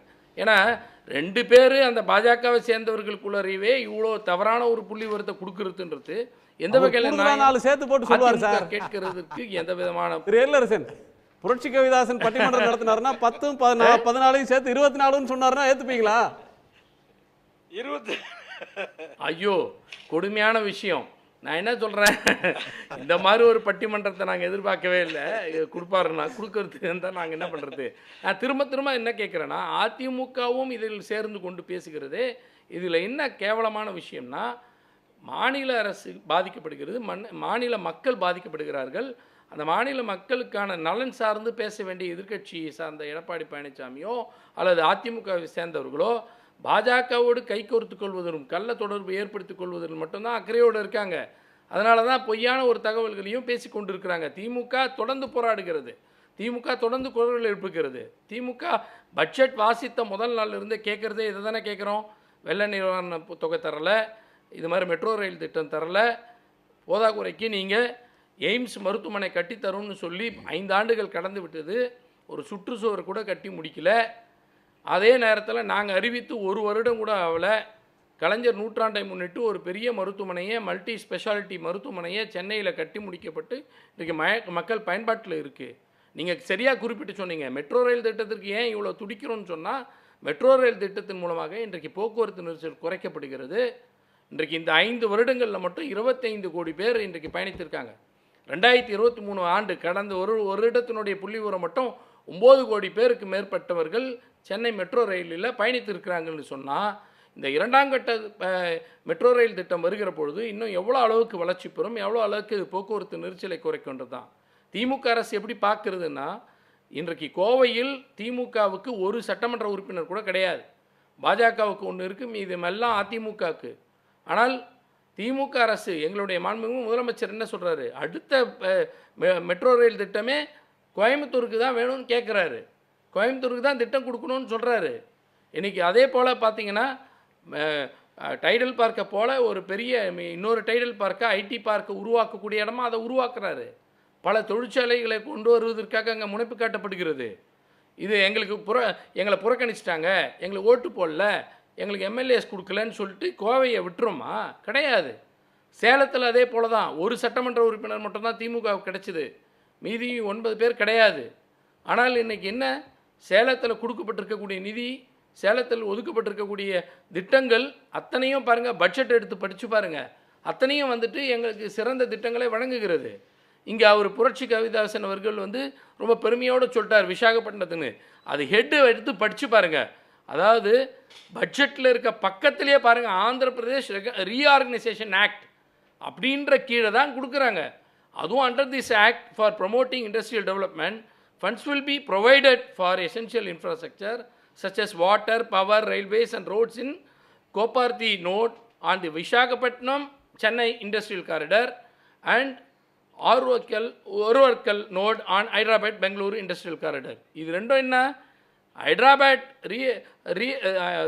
ஆந்திர பிரதேஷ் ரீஆர்கனைசேஷன் ஆக்ட்ன்ற பேரில் ஒதுக்கீடு செய்யப்படுற திட்டங்களை எல்லாம் பெருமிதத்தோடு தமிழ்நாடு பெயர், சென்னைன்னு பெயர் வந்துச்சா, தமிழ்நாடு பெயர் வந்துச்சா அப்படின்னு ஒரு பெயருக்காக நாங்கள் சொல்லவில்லை. இது உண்மையான தமிழ்நாட்டிற்கான திட்டம் வழங்கப்படுகிறதா என்று தான் இன்றைக்கி என்ன அளவுக்கு கொடுத்துட்ருக்காங்க. நாங்கள் இதை மட்டும் தான் சொல்லிட்டு இருக்கோமா? ஏற்கனவே முதலமைச்சர் அவர்கள் கடந்த வருடமே ஒரு கடிதமும் எழுதினார். அதே போல் பட்ஜெட் போதும் வாசிக்கப்பட பொழுது சொன்னாங்க, தமிழ்நாடு அரசு மீது பல திட்டங்கள் ஒன்றிய அரசும் மாநில அரசும் சேர்ந்து செய்ய வேண்டிய திட்டங்களில் நிதி ஒதுக்கீட்டின் பொழுது முதல்ல 50%, 60% சொல்லப்பட்ட திட்டங்களில் இருந்து குறைந்து வந்து இப்பொழுது மாநில அரசு மீது பெரும் நிதி நெருக்கடி வருகிறது. பிரதம மந்திரி ஆவாஸ் யோஜனான்னு சொல்லக்கூடிய திட்டம், அந்த திட்டத்துக்கு பேர் வீடு கட்டும் திட்டம். அதே பார்த்திங்கன்னா கிராமப்புறத்தில் பார்த்திங்கன்னா அங்கே கொடுக்கக்கூடிய பணம் ரொம்ப குறைவாக இருக்கிறது. மாநில அரசு தருவது 72,000 ரூபாய் தான் அவங்க தராங்க. மீதி இருக்கக்கூடிய தொகையை மாநில அரசு தருகிறது 1,68,000 கோடி, 68 லட்சம் மன்னிக்கணும். வெறும் 72,000 ரூபாவை கொடுத்துட்டு பிரதம மந்திரி வீடு கட்டும் திட்டன்ற மட்டும் பேர் வச்சுக்கிறாங்க. அதில் 2 மடங்காக தரக்கூடிய மாநில அரசு பெரும் நிதி நெருக்கடி ஏற்படுது. அர்பன்லேயும் நகர்ப்புறத்தில் கட்டக்கூடிய வீடுகளுக்கு 7 லட்சம் ரூபாய் ஆகிறதுக்கு இன்றைக்கி 1,50,000 ரூபாய் தான் அவங்க தராங்க. மீதி இருக்க தொகை மாநில அரசு தருகிறது. ஆனால் அதுக்கு பெயர் பிரதம மந்திரி வீடு கட்டும் திட்டம் அப்படின்னு சொல்லிக்கிறாங்க. இப்போ ஒவ்வொரு திட்டத்திலையும் அதே போல தான் விவசாயிகளுக்கு தரக்கூடிய திட்டத்திலையும் 100 நாள் வேலை திட்டம் இன்றைக்கி என்ன நிலவரம், அறிவிக்கப்பட்ட திட்டங்களை இந்த 5 ஆண்டு காலத்தில் தொடர்ந்து குறைஞ்சிக்கிட்டே வருது. இந்த வருடம் 86,000 கோடி என்று குறைக்கப்பட்டிருக்கு. 48 லட்சம் கோடி பட்ஜெட் தாக்கப்பட்டிருது. பல லட்சம் பேருக்கான, பல கோடி பேருக்கு வேலைவாய்ப்பு தரக்கூடிய கிராமப்புறத்தில் அந்த பொருளாதாரத்தை கொண்டு சேர்க்கக்கூடிய 100 நாள் வேலை திட்டத்தில் 1.78% தான் ஒட்டுமொத்த இந்தியாவினுடைய பட்ஜெட் தொகையிலிருந்து ஒதுக்கீடு செய்யப்படுகிறது என்றால், எல்லா திட்டங்களிலும் மாநில அரசுக்கு பெரும் சுமையை ஏற்படுத்துகிற வகையில் தான் இது நடக்கும். நன்றி சார், நன்றி. நாம் தொடர்ந்து பேசலாம். திரு ரவிசங்கர், உங்க கோணம் என்ன? எந்த ஒரு முக்கிய திட்டமும் தரவில்லை என்பது தான் நாங்கள் சொல்கிறோம். இதில் வந்து இவங்க எல்லாருமே பேசிட்டாங்க. எல்லா ஸ்டாட்டிஸ்டிக்ஸும் இதில் இருக்குது. இந்த ஸ்டாட்டிஸ்டிக்ஸ்லாம் இருக்கிறச்ச இவங்க சொன்ன மாதிரி 2018 வரைக்கும் 3273 கோடி அலோகேட் பண்ணியிருக்காங்க. அதுக்கப்புறம் நீங்கள் பார்த்தீங்கன்னா மற்ற ஸ்டேட்டுக்கெல்லாம் கொடுத்துருக்காங்க. ஆனால் 2021, 22, 23, 24 மற்ற ஸ்டேட்டுக்கெல்லாம் கொடுத்தா அது எவ்வளோ கொடுத்தாங்க டீட்டெயில்ஸ் இருக்குது, எல்லாம் சொல்லிட்டாங்க. திரும்பி அதையே நான் பேச வேண்டிய அவசியம் இல்லை. தமிழ்நாட்டுக்கு கொடுக்கவில்லை. ஓகேவா? ஸோ இதை வந்து எந்த விதத்துலையும் மூடி மறைக்கிறது இல்லை, ஒன்றும் இல்லை. ஆனால் இப்போ இவங்க சொல்லிருக்கிறது இந்த ப்ராஜெக்ட் ஃபேஸ் 2 ஆரம்பத்தில் ஃபேஸ் 2க்கு அப்ரூவலுக்கு இவங்க போகிறச்சு நவம்பர் 20, 2020 அடிக்கல் நாட்டினார். அப்போ வந்து இது சென்டரும் இதுவும் 50:50 அந்த இந்த மாடலை ஃபேஸ் 1 எப்படி பண்ணமோ அதே மாதிரி ஃபேஸ் 2 பண்ணலாம் அப்படிங்கிற பேச்செல்லாம் இருந்தது. அதுக்கப்புறம் இவங்க சென்டர்ஸில் இன் பிரின்சிபல் சேங்ஷன் வரும்னாங்க. இது வரைக்கும் வரவில்லை. ஆனால் இப்போ என்ன சொல்லியிருக்காங்க, இன்னைக்கு அந்த தயாநிதி மாறன் அவர் எம்பி அவர்கள் கேட்டதுக்கு இவர் டோக்கன் சாகு அவர் மினிஸ்ட்ரி ஆஃப் ஸ்டேட் அவர் என்ன சொல்லியிருக்கார் அப்படின்னா, இந்த ஃபேஸ் 2 ப்ராஜெக்ட் ஸ்டேட் செக்டராக தற்போது எடுத்து நடத்தப்படுகிறது அப்படின்னு இருக்கு. ஸோ நான் இதில் என்ன பார்க்குறேன் அப்படின்னா, இவர் சொல்லியிருக்கார் தற்போது அப்படிங்கிறச்ச அஃப்கோர்ஸ் இந்த வருஷம் இந்த பட்ஜெட்டில் மெட்ரோ ரயில் ப்ராஜெக்டில் தமிழ்நாடு கவர்மெண்ட்டுக்குன்னு அலோகேட் பண்ணலை. ஆனால் ரயில்வே ப்ராஜெக்ட்னு ஒரு 1,55,000 கோடி ரயில்வே மினிஸ்ட்ரி கொடுக்குறச்சு அதில் தமிழ்நாட்டுக்கு 6,331 கோடி. அது மெட்ரோவில் வராது. அஃப்கோர்ஸ் அந்த மாதிரி கொடுத்துருக்காங்க. எல்லா ஸ்டேட்டுக்கும் கொடுத்துருக்காங்க. மெட்ரோ ரயில் ப்ராஜெக்ட் இந்த வருஷம் கொடுக்கவில்லை அப்படிங்கிறதுனால இந்த ப்ராஜெக்ட்டு நாங்கள் இனிமேல் எடுக்கவே போகிறது இல்லைங்க, இது வந்து ஸ்டேட் செக்டர் தான் அப்படின்னு அவங்க சொல்லலை. தற்போதுங்கிற வார்த்தையை யூஸ் பண்ணதுனால என்னை பொறுத்தவரைக்கும் நான் இது எப்படி பார்க்குறேன் அப்படின்னா, ஒரு மத்திய அரசாங்கம் கர்நாடகா கொடுக்குறீங்க, ஹைதராபாடு கொடுக்குறீங்க, குஜராத் கொடுக்குறீங்க, உத்தரப்பிரதேஷ் கொடுக்குறீங்க, டெல்லி எல்லாம் கொடுத்துருக்குச்ச தமிழ்நாடு ப்ராஜெக்ட் போயிட்டுருக்கு. அதனால் கொடுக்காம இருக்க முடியாது சார். இப்போ வந்து அவங்க கொடுக்காம இருந்தாங்கன்னா இந்த தமிழ்நாடு அரசு வந்து எங்கள்கிட்டையும் பணம் இல்லை அப்படின்னா அந்த திட்டம் வந்து முடங்கி போயிருக்கும். இல்லை, தமிழ்நாடு முதலமைச்சர் இந்த நமக்கு எவ்வளோ நெருக்கடி இருந்தாலும் அந்த திட்டம் ப்ரோக்ரஸ் ஆகட்டும், அதை வந்து அப்படியே கிடப்பில் போட வேணாம்னு சொல்லி அவங்கள்ட்ட இருக்கிற நிதியை திரட்டி அதில் போட்டு அந்த திட்டத்தை நிறைவேற்றிட்டு இருக்கிறாங்க. இல்லை, அதுதான் அதில் வர்ற கொஷின் வந்து டைம் பீயிங் அப்படின்னு சொல்கிற ஒரு இடத்துல வந்து பின்னாடி தருவாங்க அப்படின்னா கேள்வி என்னென்னா, நீங்கள் பெங்களூரு மெட்ரோவோட ஃபேஸ் 2க்கு பணம் கொடுக்குறீங்க, டெல்லி மெட்ரோவுக்கு தர்றீங்க, புதுசாக வர்ற மற்ற மெட்ரோஸுக்கு கொடுக்குறீங்க. அதே ஃபார்முலாவை இங்கே ஏன் பண்ணல? ஒரு கேபினெட் அப்ரூவல்னு வந்தால் 3 வருஷமாக கேபினெட் அப்ரூவல் தராமல் இருக்கு அந்த ஸ்கீம். இல்லை, உங்கள் கொஸ்டின் நான் வந்து புரிஞ்சுக்கிறேன். கண்டிப்பாக இதில் வந்து ஏன்னா கேட்குற கேள்வி தமிழ்நாடு அரசாங்கம் கேட்குற கேள்வி கரெக்டு தான். இதில் எந்த விதத்துலையும் நான் வந்து தவறு சொல்லவில்லை. ஜஸ்டிஃபைடு ஒன்று தான். அதனால் 3 வருஷமாக ப்ராஜெக்ட் அப்ரூவல் கொடுக்கல. இந்த வருஷமும் பட்ஜெட் இவங்களுக்கெல்லாம் கொடுத்துருக்கீங்க. ப்ரொபோஷனேட்டாக முன்னாடி அவர் எழிலரசன் பேசினார்னு நினைக்கிறேன், ப்ரொபோஷனேட்டாக கொடுக்கலாமே அப்படின்னு கேட்டிருக்காங்க. தவறு இல்லை, கண்டிப்பாக கொடுத்துருக்கலாம். ஏன் கொடுக்கவில்லைங்கிற மத்திய அரசாங்கம் கண்டிப்பாக இந்த விஷயத்தில் சொல்லி ஆகணும். ஆனால் என்னை பொறுத்த வரைக்கும் அதாவது தமிழ்நாட்டை வஞ்சித்து விட்டாங்கிறத என்னால் எடுத்துக்க முடியல, பண்ண முடியாது அந்த மாதிரி. சார் 2024 எலெக்ஷன் முடிஞ்சிருது, தமிழ்நாட்டில் ஓட்டு போடலை, 40க்கு 40 இவங்க ஜெயிச்சிட்டாங்க. அதனால் மத்திய அரசு கோவப்படுறாங்களா? பண்ண முடியாது. ஏன்னால் அடுத்து 2026 அசம்பிளி எலெக்ஷன் இருக்குது, மறுபடியும் பிஜேபி அசம்பிளி எலெக்ஷனுக்கு வரணும். அந்த மாதிரி இருக்கிறச்ச தமிழ்நாட்டை வஞ்சிக்கிறது அப்படிங்கிறதுக்கே சான்ஸ் இல்லைங்க. ஸோ இப்போதைக்கு தற்போதுன்னு அவர் யூஸ் பண்ணிருக்கார் ஸ்டேட் செக்டர். அதனால் கண்டிப்பாக இந்த இதை வந்து மறுபடியும் நிரந்தரமா வஞ்சிக்கிறாங்கன்னு அர்த்தம் இல்லை, தற்போது வஞ்சிச்சுட்டு இருக்கிறாங்க அப்படின்னு அர்த்தமா சார்? இல்லை, அவர் சொன்ன வார்த்தையை தான் சொல்ல, இந்த ஸ்டேட்மெண்ட்டில் தற்போதுங்கிற வார்த்தையை யூஸ் பண்ணார். எப்படி யூஸ் பண்ணலாம் சார்? சார் இந்த ப்ராஜெக்ட் நாங்கள் எடுத்து பண்ண முடியாது, phase 2 project out and out Tamil Nadu நிராகரிச்சிரல, நிராகரித்து விடவில்லை. மொத்தமா மெட்ரோ சென்னை மெட்ரோவை கை கழுவிரல, நிராகரிச்சிரல. கண்டிப்பா. அதனால இன்னொன்னு சொல்ல வரேன், ஒரு நிமிஷம் முடிச்சிடலாம். இல்லை, ஒரே நிமிஷம் முடிச்சிடுறேன். ஸோ இதில் இன்னொன்று என்ன சொல்ல வரேன் அப்படின்னா, ஸோ இதில் வந்து ஜாப்பனீஸ் அந்த பேங்க், இன்டர்நேஷ்னல் பேங்க்கு அவங்க இருக்காங்க.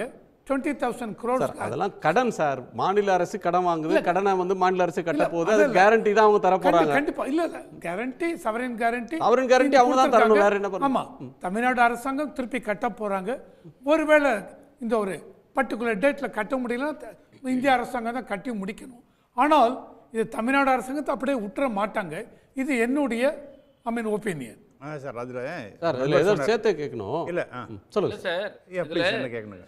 ஏக் பாரத் ஸ்ரேஷ்ட பாரத்தில் இப்போ விக்ஷித் பாரத்னு சொல்றாங்க. டெவலப்டு நல்ல வளர்ந்த இந்தியா தான் கனவுன்றாரு. 2047 அப்புறம் பிரதமர் இப்ப சொல்றது நம்ம வாழ்ந்துகிட்டு இருக்கிற காலம் இப்போ வந்து அமிர்த காலம், அமிர்த் கால் அப்படின்னு சொல்றாங்க. அமிர்த காலம்ன்றாங்க. மெட்ரோ மாதிரி திட்டம் நிறைவேறினா தானே சார் ஒரு அமிர்த காலம் வரும் சென்னைக்கு. அந்த விக்சித் பாரத் அமிர்த கால்ல சென்னை நீங்களாவா? ஒரு நிமிஷம் சார், அதை என்ன கேட்டிருக்காரு, நான் பதில் சொல்லிடுறேன். நான் வந்து 2047 போல சார், நம்ம பிரதமர் என்ன சொன்னார், $5 trillion சொன்னார். அது 2024க்குள்ளேயே வந்திருக்க வேண்டியது. அதுவே நடக்கலை. நாம் வந்து எப்போ 2047 பற்றி பேசுவது என்பது உச்சிதமாக இருக்காது. ஒன்று. ரெண்டாவது, இவர் என்ன இந்த ஏன் நான் இன்டர்வியூன் பண்ணோம் அப்படின்னு சொன்னால், it is a state sector project அப்படின்னு அந்த மினிஸ்டர் சொல்லியிருக்கார். அப்போ இதனும் இவங்க தான் பண்ண வேண்டியது அப்படிங்கிற மாதிரி அவர் கை கழுவிட்டார். அப்படின்னு தான். ஃபார் த டைமிங் எல்லாம் இல்லை. It is a state sector project.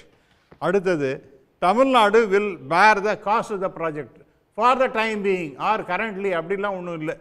ஆகவே இது இவங்க தலையில கட்டிட்டாங்க அப்படிங்கிறது ரொம்ப தெளிவாக தெரிகிறது. இல்ல அந்த மாதிரி இல்ல. இல்ல நான் அவரோட ஸ்டேட்மெண்ட்டை நான் படிக்கிறேன் சார். இல்ல அவருடைய ஸ்டேட்மெண்ட்டை நானும் தமிழ்ல நீங்க அனுப்பிச்ச அந்த இதை அதை படிக்கிறேன். இல்ல அது தமிழ்ல உங்களுக்கு சன் டிவி இல்ல நான் எனக்கு அதுல போட்டிருக்கிறது தற்போது இது ஸ்டேட் செக்டர் அப்படின்னு எடுத்திருக்கேன் சார். நான் படிக்கிறது எக்ஸாக்ட்லி ஒரு மினிஸ்டரோட பேச்சில் இருந்து நான் பேசுறேன். எக்ஸாக்ட்லி இங்கிலீஷ்ல சொன்னதை நான் இப்போ சொல்லியிருக்கேன். அதாவது it is a state sector project. அப்போ தமிழ்நாடு தான் நடத்தணுங்கிற மாதிரி ஒன்று. ரெண்டாவது, தமிழ்நாடு வில் பேர் தி Tamil Nadu government will bear the cost for the project. அப்படின்னா என்ன சார் அர்த்தம்? ஆகவே தற்போதெல்லாம் நம்ம அதை இன்டர்பிரேட் பண்றதெல்லாம் ரைட் இல்லை. இதுதான் எனக்கு வந்து இங்கிலீஷ்ல அவர் கொடுத்திருக்க ரெக்கார்டை பார்த்துக்கலாம். நம்ம ஒரு இடைவேளைக்கு பிறகு நம்ம பேசலாம் சார். அதாவது மெட்ரோ ரயில் திட்டங்கள், வெள்ள நிவாரண பணிகளுக்கு தமிழ்நாட்டுக்கு நிதி கொடுக்காமல் ஒன்றிய பாஜக அரசு வஞ்சிப்பதாக எழக்கூடிய குற்றச்சாட்டு தொடர்பாக ஒரு கேள்வியை நேருக்கு முன்னாடி வைத்திருந்தோம். அந்த குற்றச்சாட்டு நியாயமானது என்று 83% பேரும், மிகையான குற்றச்சாட்டு என்று 12% பேரும், கருத்து இல்லை என்று 5% பேரும் கருத்து தெரிவிச்சிருக்கிறாங்க. அந்த நேயர்களுக்கு நன்றி. இது நிறைவு பார்வை. திரு கார்த்திகேயன் சுருக்கமா. இல்லை, இது நம்ம இந்த மெட்ரோ திட்டத்தோடு வந்து இல்லை வெள்ள நிவாரணத்தோடு சுருக்குவதற்கு ஒன்றும் இல்லை. அதை தாண்டி பார்த்தீங்கன்னா இப்போ கல்விக்கு பள்ளி கல்வித்துறையில் பெறக்கூடிய நிதிகளை பெறுவதற்கு கூட ஒன்றிய அரசினுடைய புதிய தேசிய கல்விக் கொள்கைகளை ஏற்றுக்கொள்ள வேண்டும் என்று நிர்பந்திக்கிறாங்க. அதே போல் வந்து மின்கட்டணத்தை உயர்த்தினால்தான் நீங்கள் கூடுதலாக உங்களுடைய மொத்த உள்நாட்டு உற்பத்தியில் 0.5% கடனாக பெற்றுக்கொள்ள முடியும் அந்த அளவிற்கு அப்படின்ற நிபந்தனைகளை விதிக்கிறது உதவி திட்டத்திற்கு கீழே. எந்த நிலைக்கு போயிடுச்சு அப்படின்னா, மசோதாக்கு ஒப்புதல் வாங்குறதுக்கு இல்லை வெள்ள நிவாரணம் வாங்குறதுக்கு கேஸ் போட வேண்டியிருக்கு தமிழ்நாடு. வறட்சி நிவாரணம் பெறுவதற்கு வந்து எதிர்க்கட்சிகளான மாநிலமான கர்நாடகா வந்து சுப்ரீம் கோர்ட்டில் கேஸ் போட வேண்டியிருக்கு.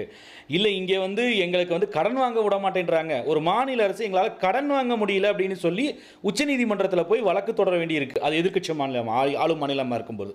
அப்போது அந்த நிலைக்கு போயிடுச்சு. ஆனால் பீகாரும் நிதிஷ்குமாரும் இல்லை சந்திரபாபு நாயுடு தான் இந்த ஆட்சியினுடைய கால்கள், அந்த நாட்காலியினுடைய கால்கள்னா அவங்களுக்கு 59,000 கோடிக்கு 58,000 கோடிக்கு ஸ்பெஷல் பேக்கேஜ் வந்து உள்கட்டமைப்பு வசதிகள் பல்வேறு திட்டங்களுக்கு பீகாருக்கு கொடுக்க முடியுது. ஆந்திர பிரதேசத்துக்கு ஏபி ரீஆர்கனைசேஷன் ஆக்ட் இத்தனை வருஷம் கொடுக்காத, ஜெகனுக்கெல்லாம் கொடுக்காத நிதியை இன்னைக்கு சந்திரபாபு நாயுடு ஆட்சி மாற்றம் நடந்ததுக்கு அப்புறம் 15,000 கோடி கொடுக்க முடியுது. போன வருஷம் வரைக்கும் ஏன் அது கொடுக்கலன்னு தெரியல. கேட்டால் அவர் வேற நிலைப்பாட்டில் இருந்தாருன்னு ஒரு காரணத்தை சொல்றாங்க.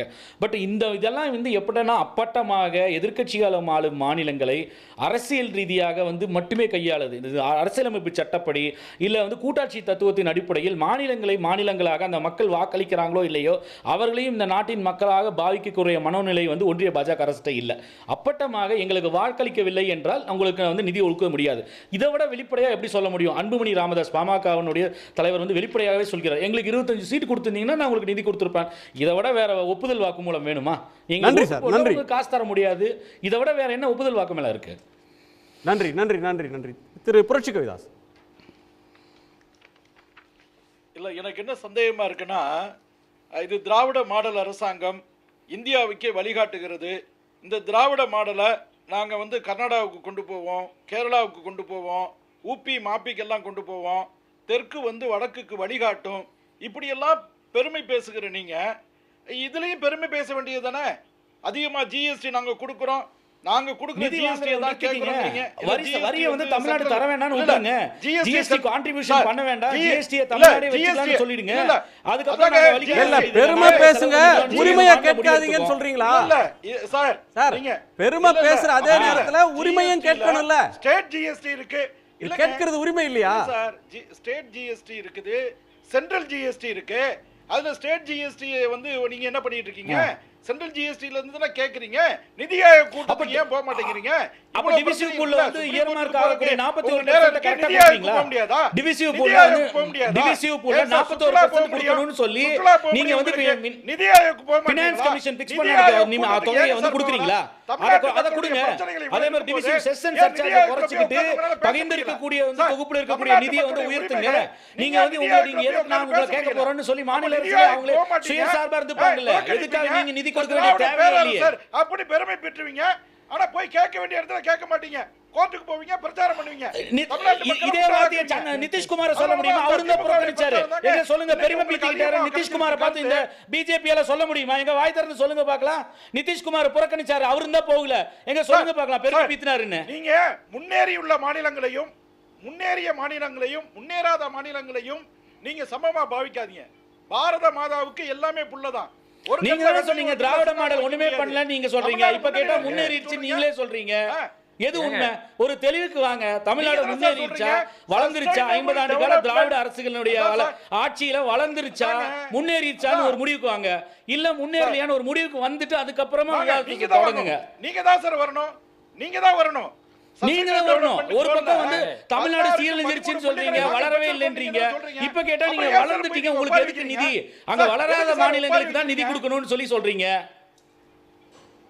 நீங்க தான் ஒப்பாரி வைக்கிறீங்க. எதுக்கு ஒப்பாரி வைக்கிறீங்க? காசு புடிங்கிட்டு போயிட்டு திருப்பி கொடுக்க மாட்டேன்றீங்க. யாச்சிக்குமா இல்லையா? வாங்க போவோம், சண்டை போடுவோம். நிதி ஆயோக் போக மாட்டேங்கிறீங்க, நிதி ஆயோக் போக மாட்டேங்கிறீங்க. நிதி ஆயோக்ல போய் உட்கார்ந்து சண்டை போடுங்க. இல்ல நிதி ஆயோக் சரி, நிதி போன நிதி ஆயோக் நன்றி சார், நன்றி. காசு கொடுத்துட்டீங்களா? நிதி ஆயோக் போனவங்க இல்லங்க, நிதி ஆயோக் போனவங்க அத்தனை பேருக்கும் முதல்ல மரியாதைகள் கொடுக்கப்பட்டிருக்கா, வாய்ப்புகள் கொடுக்கப்பட்டிருக்கா? திருமதி மம்தா பானர்ஜி அவங்க செல்வி மம்தா பானர்ஜி அவர்கள் பேசுகிற பொழுது சார் நான் என்ன சொல்றேன், முதல்ல பிளானிங் சார் நான் பேசுறேன் அப்புறமா நீங்க பேசுங்க.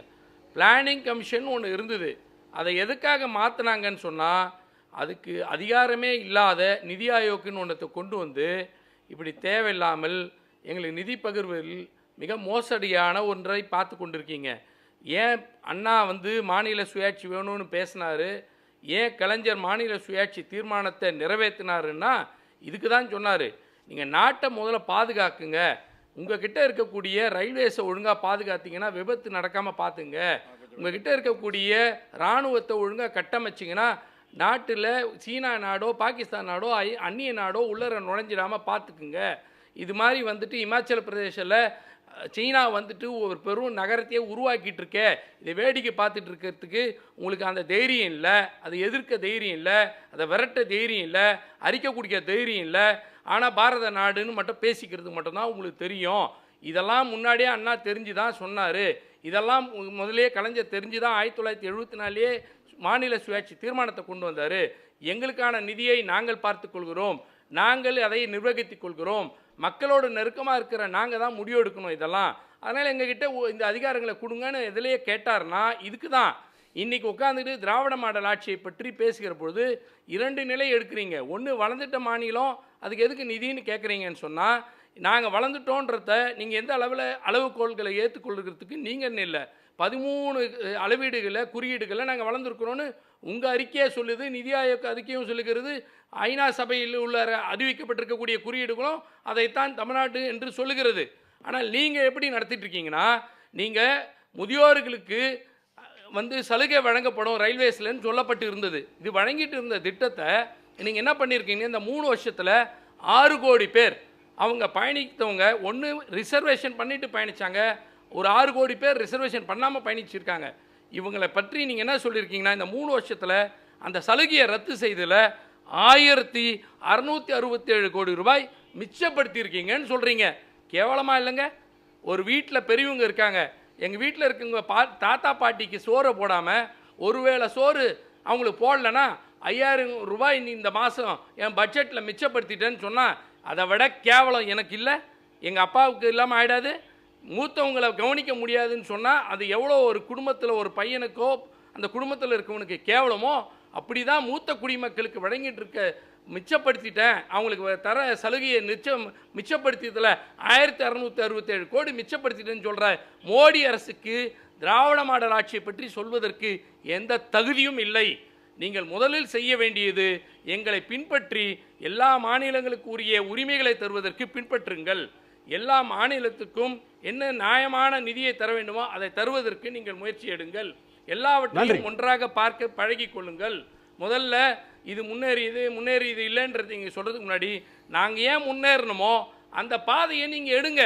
நீங்கள் மீண்டும் வந்து கல்வியை தருவதற்கு மறுக்கிறீங்க, ஏழை எளியோர்களுக்கு கல்வி தருவதற்கு மறுக்கிறீங்க, சமூக நீதி திட்டத்தை இருக்கக்கூடிய இந்த இடஒதுக்கீடு திட்டத்தை இன்னும் தருவதற்கு மறுக்கிறீங்க, கட்டமைப்புகள் தருவதற்கு மறுக்கிறீங்க. எடுத்தவங்க அவங்க தான், உங்க கூட்டணி தலைவர் தான் எடுத்தாரு. எடுத்தவங்கள்ட்ட கேளுங்க, யார் எடுத்தாங்களோ அவங்கள்ட்ட கேளுங்க சார். இல்ல அதெல்லாம் எங்களுக்கு தெரியும். நாங்க என்ன சொல்றோம்னா மாநில கல்வி உரிமை நீங்க முதல்ல காங்கிரஸா பிஜேபி முதல்ல சமூக நீதியை கடைபிடிங்க. இன்னி வரைக்கும் இப்ப கூட நீங்க யூஜிசிக்கு கல்வித்துறைக்கு 16.8% போன வருஷத்தை விட குறைச்சி கொடுத்துருக்கீங்க. அப்ப கல்விக்கு எவ்வளவு முக்கியத்துவம் நீங்க கொடுக்குறீங்கன்ற லட்சணம் இன்றைக்கு நாட்டு மக்கள் பார்த்துட்டு இருக்காங்க. ஏழை எளியோருக்கு தர வேண்டிய திட்டங்களுக்கு தருவதற்கு இல்ல, கல்விக்கு தர வேண்டிய திட்டத்திற்கு 16% நிதி ஒதுக்கீட்டில் குறைத்திருக்கிறீங்க. அப்ப உங்களுக்கு எவ்வளவு மோசமான நிதி ஆளுமை இருக்கிறது. நீங்க எதுக்கு தருவீங்கன்னா இது மாதிரி திட்டங்கள்லாம் தராம இங்கிருந்து வந்து காசிக்கு பயணம் சொன்னா தருவீங்க, காஞ்சிக்கு திட்டத்தை தாங்கன்னா தரமாட்டீங்க. நான் என்ன சொல்றேன், தென்னாட்டையும் வடநாட்டையும் இணைக்கக்கூடிய திட்டம் அரக்கோணம் காஞ்சிபுரம் செங்கல்பட்டு இந்த 2 வழி சாலை 2 இது தடம் அமைக்கக்கூடிய ரயில்வே திட்டத்துக்கு 1600 கோடி வேணும்னு கேட்டாங்க. தந்தீங்களா? இது வரைக்கும் நீங்கள் தரலை. ஏன்னா உங்களுக்கு அதிலெல்லாம் அக்கறை கிடையாது. காஞ்சிபுரத்துலேருந்து காசிக்கு வேணா போகலான்னு நினைப்பீங்களே தவிர இங்கே கன்னியாகுமரியிலேருந்து இது காஷ்மீர் வரையிலும் உள்ள வளர்ச்சியை நோக்கி போகிற பட்ஜெட்டை தருவதற்கு நிதி ஒதுக்கீடு தருவதற்கு எந்த வகையிலும் உங்களுக்கு மனம் இல்லை. நாடு அதுதான் இந்த கருத்து சொல்லுது. ரவிசங்கர் சார், இவங்க சொன்ன இதெல்லாம் பார்க்குறச்ச இப்போ இவர் சொன்னார் தமிழ்நாட்டுக்கு ஃபண்ட்ஸ் அலோகேட் பண்ணல, வளர்ந்த மாநிலம் வளராத மாநிலம் அந்த மாதிரி பண்ணிகிட்ருக்காங்க. இது வந்து எந்த சென்ட்ரல் கவர்மெண்ட்டாக இருந்தாலும் ஃபைனான்ஸ் கமிஷனுடைய அறிவுரைப்படி தான் பண்ணுறாங்க. இப்போ 15வது ஃபைனான்ஸ் கமிஷன் நடக்கிறது. அதில் என்னென்ன சொல்கிறாங்களோ அதை வச்சு தான் டிஸ்ட்ரிபியூஷன். இப்போ 16வது ஃபைனான்ஸ் கமிஷன் செட்டப் பண்ணியாச்சு. அதனுடைய 2026 ஏப்ரல் 1லேருந்து 16வது ஃபைனான்ஸ் கமிஷன். இப்போது என்னென்ன நமக்கு கிரைவன்ஸ் இருக்கோ இந்த மாதிரி பிரச்சனையெல்லாம் இருக்குது. இந்த நாட்டுக்கு தமிழ்நாட்டுக்கு அவ்வளோ வரல, கர்நாடகா அவ்வளோ வரல, ஆனால் உத்தரப்பிரதேஷ் அந்த பக்கம் உத்தராகண்ட் இதுக்கெல்லாம் அதிகமாக போகிறது. அப்படிங்கிறச்ச இவங்க என்ன மாதிரி ஃபண்ட்ஸை டெவலேட் பண்ணுறாங்க அதை வந்து 16வது ஃபைனான்ஸ் கமிஷனில் இப்போ எல்லாருக்கிட்டேருந்து கேட்குறாங்க. சொல்லணும், சொல்லி முடிச்சதுக்கப்புறம் அதில் கண்டிப்பாக நிவர்த்தி ஆகும். இப்போ இந்த மெட்ரோ இதை பொறுத்த வரைக்கும் என்ன அப்படின்னா கண்டிப்பாக இந்த பட்ஜெட்டில் இவங்க சொல்லலை, ஆனால் அது ஒரு சொல்லியிருக்காங்க. ரவிசங்கர் அவருக்கு ஒரே ஒரு கேள்வி, எனக்கு ப்ரெசன்ட்லிங்கிற வார்த்தையை தான் யூஸ் பண்ணிருக்காங்க. அந்த மாதிரி இருக்கிறச்ச செய்யாமல் இருக்க முடியாது. எனக்கு நம்பிக்கை இருக்குது. ஃபேஸ் 2 ப்ராஜெக்ட் கண்டிப்பாக மத்திய அரசாங்கம் தமிழகத்தை வஞ்சிக்காது அப்படிங்கிறது என்னுடைய பாயிண்ட். சார், இந்த 6362 ஒரே ஒரு கேள்வி திரு ரவிசங்கர் அவர்கள் சொல்றாரு. சொல்லுங்க. இல்ல 6362 கோடி இல்ல 6362 அவர் வந்து அடுத்த நிதி கமிஷன் கூட்டத்துல போய் சொல்லலாம் அப்படிங்கிற ஒரு விஷயத்தை போன வருஷம் எவ்வளவு தெரியுங்களா? போன வருஷம் வந்து 6080 கோடி. இந்த ரெண்டுத்தையும் பார்த்தீங்கன்னா ஒப்பீட்டில் ஒரு சின்ன பாயிண்ட் நீங்கள் புரிஞ்சுக்கணும். இது வழக்கமாக ஒதுக்கீட்டுக்கான தொகைகள். இதில் ரொம்ப குறிப்பாக 6-8 ரயில்வே திட்டங்கள், தடங்கள் அமைக்கக்கூடிய திட்டங்கள் அமைக்கப்படுறதுக்கு நிதி ஒதுக்கப்படுறதா பெருமிதத்தோட திரு ரவிசங்கர் மட்டும் இல்லை, பல பேர் பாஜக சார்ந்தவங்க சொல்கிறாங்க. அதோட மொத்த ஒதுக்கீட்டே 865 கோடி தான். அப்போ 6080 கோடின்னா 6300 சில்லற கோடினா அதில் என்னன்னா நிர்வாக ரீதியான வழக்கமான செலவினுக்கான நிதி அது. ஆனால் திரும்ப திரும்ப சொல்லிக்கிறது நாங்கள் 6000 கோடி கொடுத்துட்டோம். 6000 கோடியும் இங்கே வந்து புதிய திட்டங்களுக்காக ஒதுக்கப்படல, நிர்வாக ரீதியாக மெயின்டெனன்ஸ்க்காக. நன்றி சார், நன்றி நன்றி. முடிக்கலாம். மீதி 800 சில்லறை கோடி தான், 865 கோடி தமிழ்நாட்டுக்கு எந்தெந்த ரயில்வே என்ன ப்ராஜெக்ட், புது லைன் என்ன ரயில்வே, பிராட்கேஜ் கன்வர்ஷன், இதெல்லாம் ரயில்வே மினிஸ்ட்ரியில சார் என்கிட்ட பட்டியலே இருக்கு சார். சார் மீட்டர் கேஜே கிடையாது சார் தமிழ்நாட்டுல. தமிழ்நாட்டுல எல்லாமே பிராட் கேஜ் தான். நான் சொன்னது நான் ஒரே பொதுவா விஷயம் கிட்ட கேக்குறேன். கன்வர்ஷன்ல போய் சொல்லணும் அப்படினு சொல்றீங்க இல்லையா? ரயில்வே ட்ராக்ஸ் ஏன்னா எங்கிட்டே இருக்கு சார். நன்றி சார், நன்றி நன்றி நன்றி நன்றி. திரு ராமசுப்ரமணியன் சார், அந்த போல் அதான் சார் சொல்றேன் 865 கோடி தான். ஏன்னா ஒரு நிமிஷம் சார், போல் ரிசல்ட்டை நான் ஃபுல்லி ஐ அக்செப்ட். பிகாஸ் அது கிரவுண்ட் ரியாலிட்டியை கரெக்டாக பிரதிபலிக்கின்றார்கள். ரெண்டாவது நண்பர் மறுபடியும் அந்த ப்ரெசென்ட்லிங்கிற ப்ரெசென்ட்லின்னு it has not been given up by the state government. அந்த சென்ட்ரல் கவர்மெண்ட் முடியலன்னு சொன்னாலும் கூட நான் அதை அண்டர்டேக் பண்ணிக்கிறேன். It is being presently undertaken by Tamil Nadu கவர்மெண்ட்டாக தான் சொல்லியிருக்கேன். அப்புறம் currently the expenses are made by Tamil Nadu government. அப்போ இதில் இவங்க நீங்கள் கொடுத்தாலும் கொடுக்காட்டாலும் நாங்கள் செய்வோம். அதுக்காக தான் சார் ஏஷியன் இன்ஃப்ராஸ்ட்ரக்சர் இன்வெஸ்ட்மெண்ட் பேங்க்கு கூட போகிறேங்கிறாங்க. எதுக்காக? நீ கொடுக்கலன்னா நான் டெஃபினட்டாக I will go ahead with project 2 அப்படின்னு தான் பண்ணுறாங்க. அதனால் தமிழ்நாடு அரசாங்கம் அவங்களுடைய நியாயமான கோரிக்கை வச்சுருக்காங்க. இதை கேட்கலன்னா இது வந்து it will lead to rift between state and centre. இது தமிழ்நாட்டுக்கு மட்டும் இல்லை, இந்த மாதிரி மற்ற மாநிலங்கள் செய்யும் பொழுது இந்த ஃபெடரல் சிஸ்டமே கொலாப்ஸ் ஆகக்கூடிய வாய்ப்பு நிறைய இருப்பதாக நான் கருதுகிறேன். கூட்டாட்சிக்கே பெரிய பேர் ஆபத்து இருக்குன்னு சொல்றீங்க. வார்த்தைகளோட நிறைவு செய்யலாம். அனைவருக்கும் நன்றி. மீண்டும் சந்திப்போம். இது கேள்வி களம், மக்களின் மேடை. சன் நியூஸ் வாட்ஸ்அப் சேனலை ஃபாலோ செய்யுங்கள். QR கோடை ஸ்கேன் செய்து சன் நியூஸோடு இணைந்திருங்கள்.